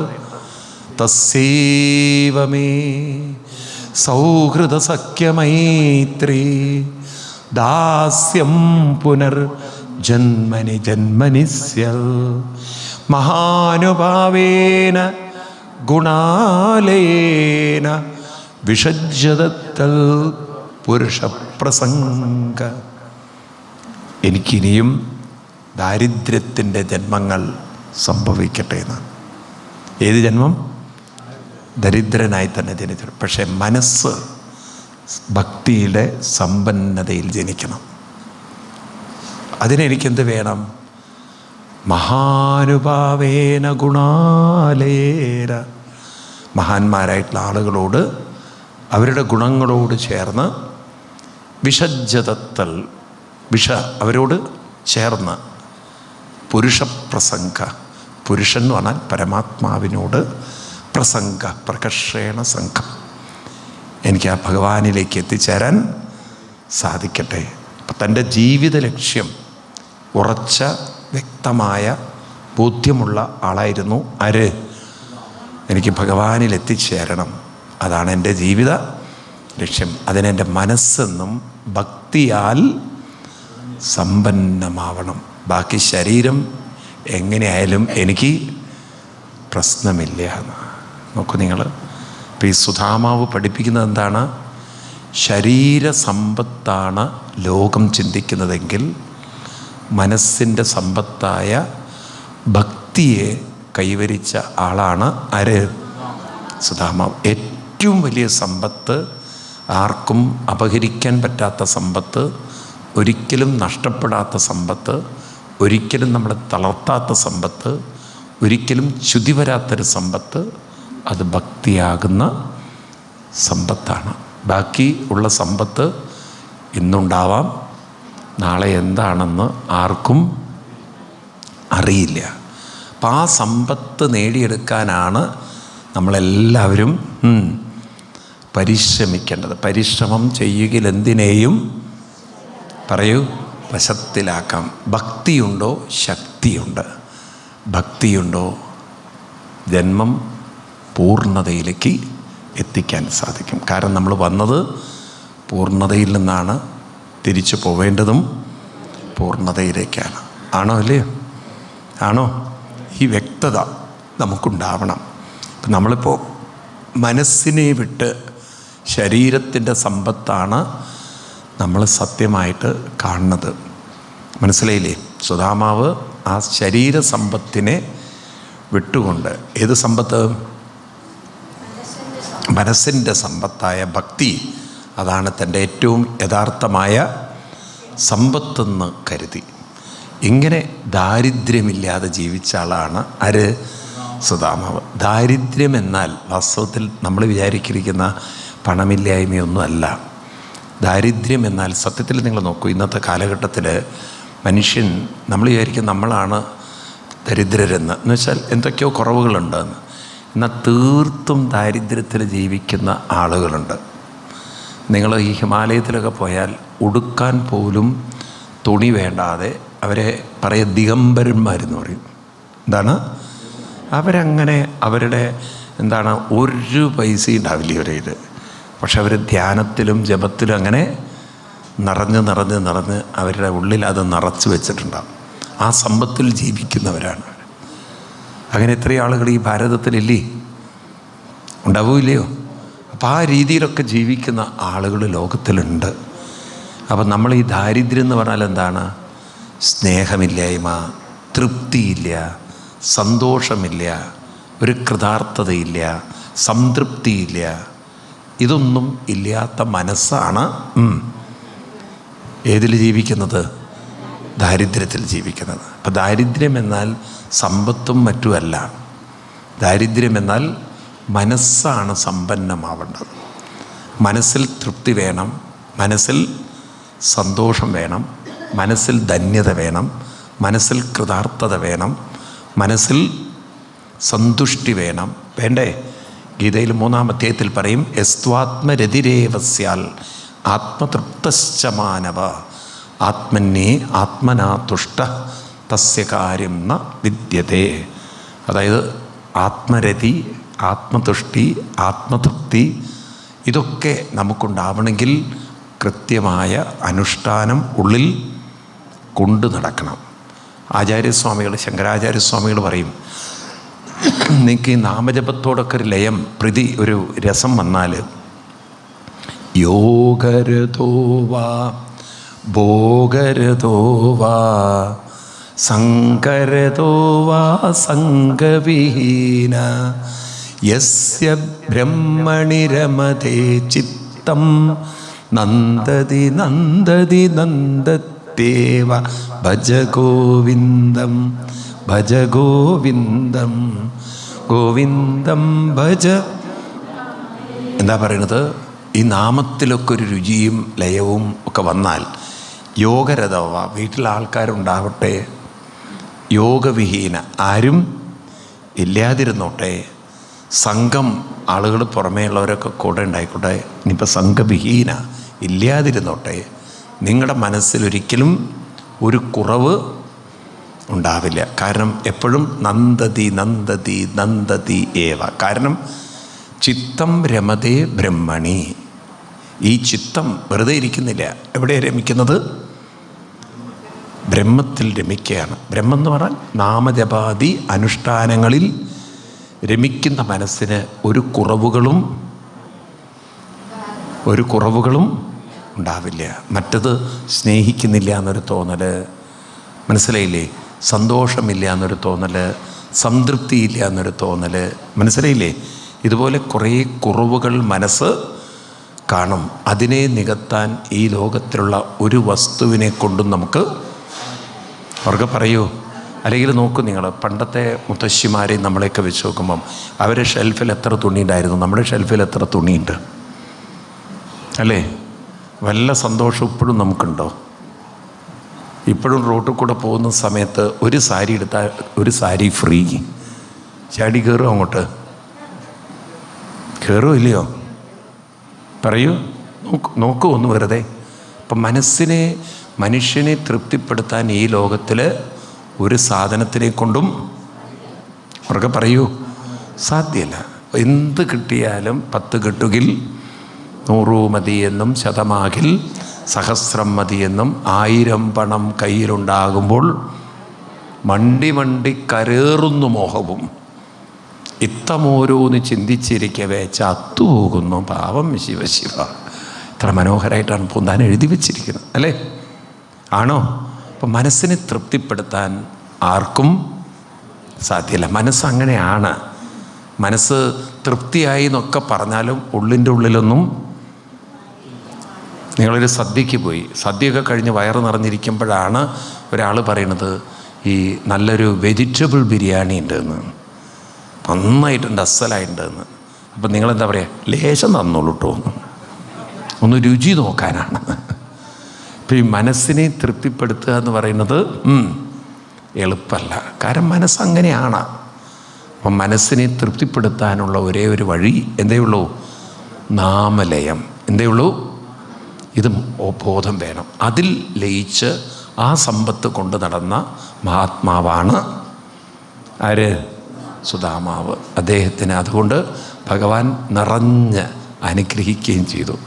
ഇപ്പം നമ്മൾ കേട്ടിരിക്കുന്ന സുദാമാവിൻ്റെ ചരിതവും ഭാഗവതത്തിലെ കഥയും എവിടെ കിടക്കുന്നു നോക്കും നിങ്ങൾ. നമ്മൾ വിചാരിച്ചിരിക്കുന്നത് പാവം 5-6 മക്കളും ഉണ്ടായി വീട് കൊണ്ടു നടക്കാൻ വയ്യാതെ ദാരിദ്ര്യത്തിൽ ഇരിക്കുന്ന ഒരാൾ അവിലും കക്ഷത്തിൽ ഇറുക്കി പിടിച്ച് അങ്ങനെ വലിഞ്ഞ് നടന്ന് കൃഷ്ണന് അവിലും കൊടുത്ത് അവസാനം കൃഷ്ണ കിഴിയൊന്നും തന്നില്ലല്ലോ എന്നുള്ളൊരു സങ്കടത്തോടു കൂടിയൊക്കെ ഇരിക്കുന്ന ഒരാളെയായിട്ടാണ് നമ്മൾ കാണുന്നത്. പക്ഷെ അങ്ങനെയുള്ളൊരു സുദാമാവിൻ്റെ ദീനതയും പരാധീനതയും പരിഭവമൊന്നും ഭാഗവതത്തിൽ കാണില്ല. മറിച്ച് വളരെ സന്തുഷ്ടനും സംതൃപ്തനും കൃതാർത്ഥനും ധന്യനും പൂർണ്ണനുമായ ആരെയാ കാണുക? ഉള്ളിൽ നിറവും പുറത്ത് കുറവും. എന്താണ്? ഉള്ളിൽ നിറവും പുറത്ത് കുറവും.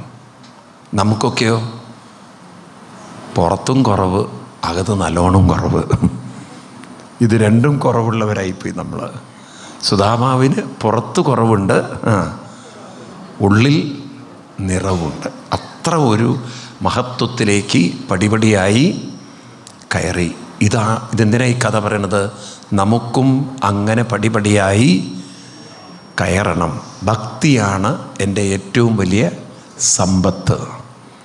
ഭക്തിയാണ് എൻ്റെ ശക്തി. ഭക്തി കൊണ്ടാണ് എനിക്ക് പൂർണ്ണതയിലേക്ക് എത്താൻ സാധിക്കുള്ളൂ. ഈ വ്യക്തത നമുക്കുണ്ടാവാനാണ് സുദാമ ചരിതം. അപ്പം ഇത്രയും കാര്യം പറഞ്ഞു.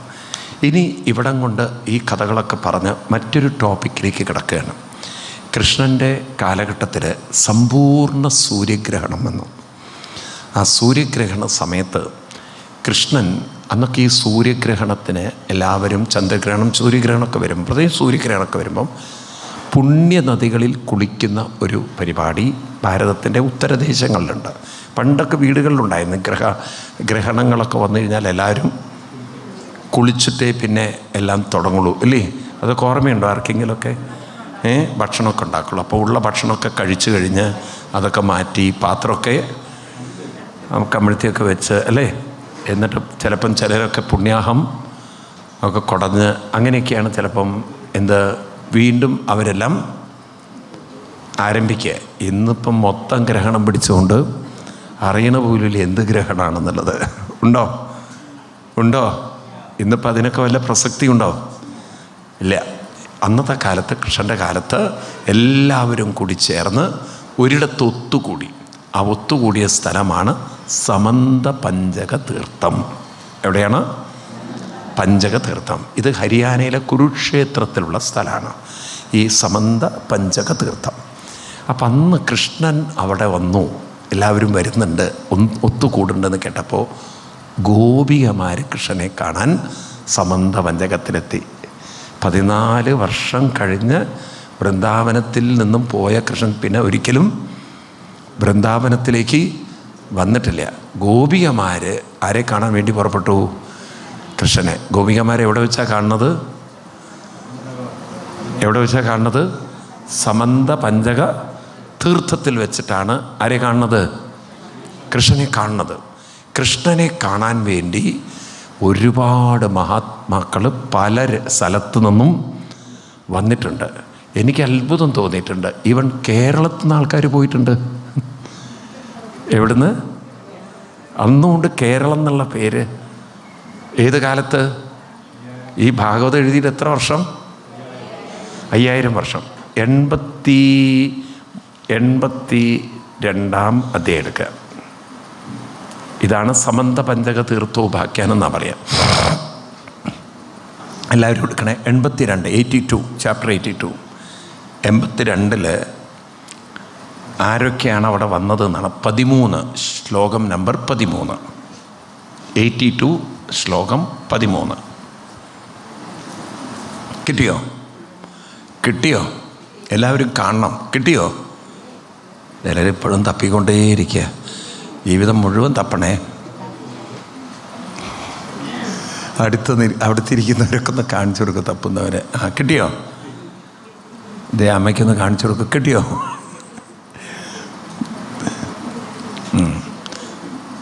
കിട്ടിയോ എല്ലാവർക്കും?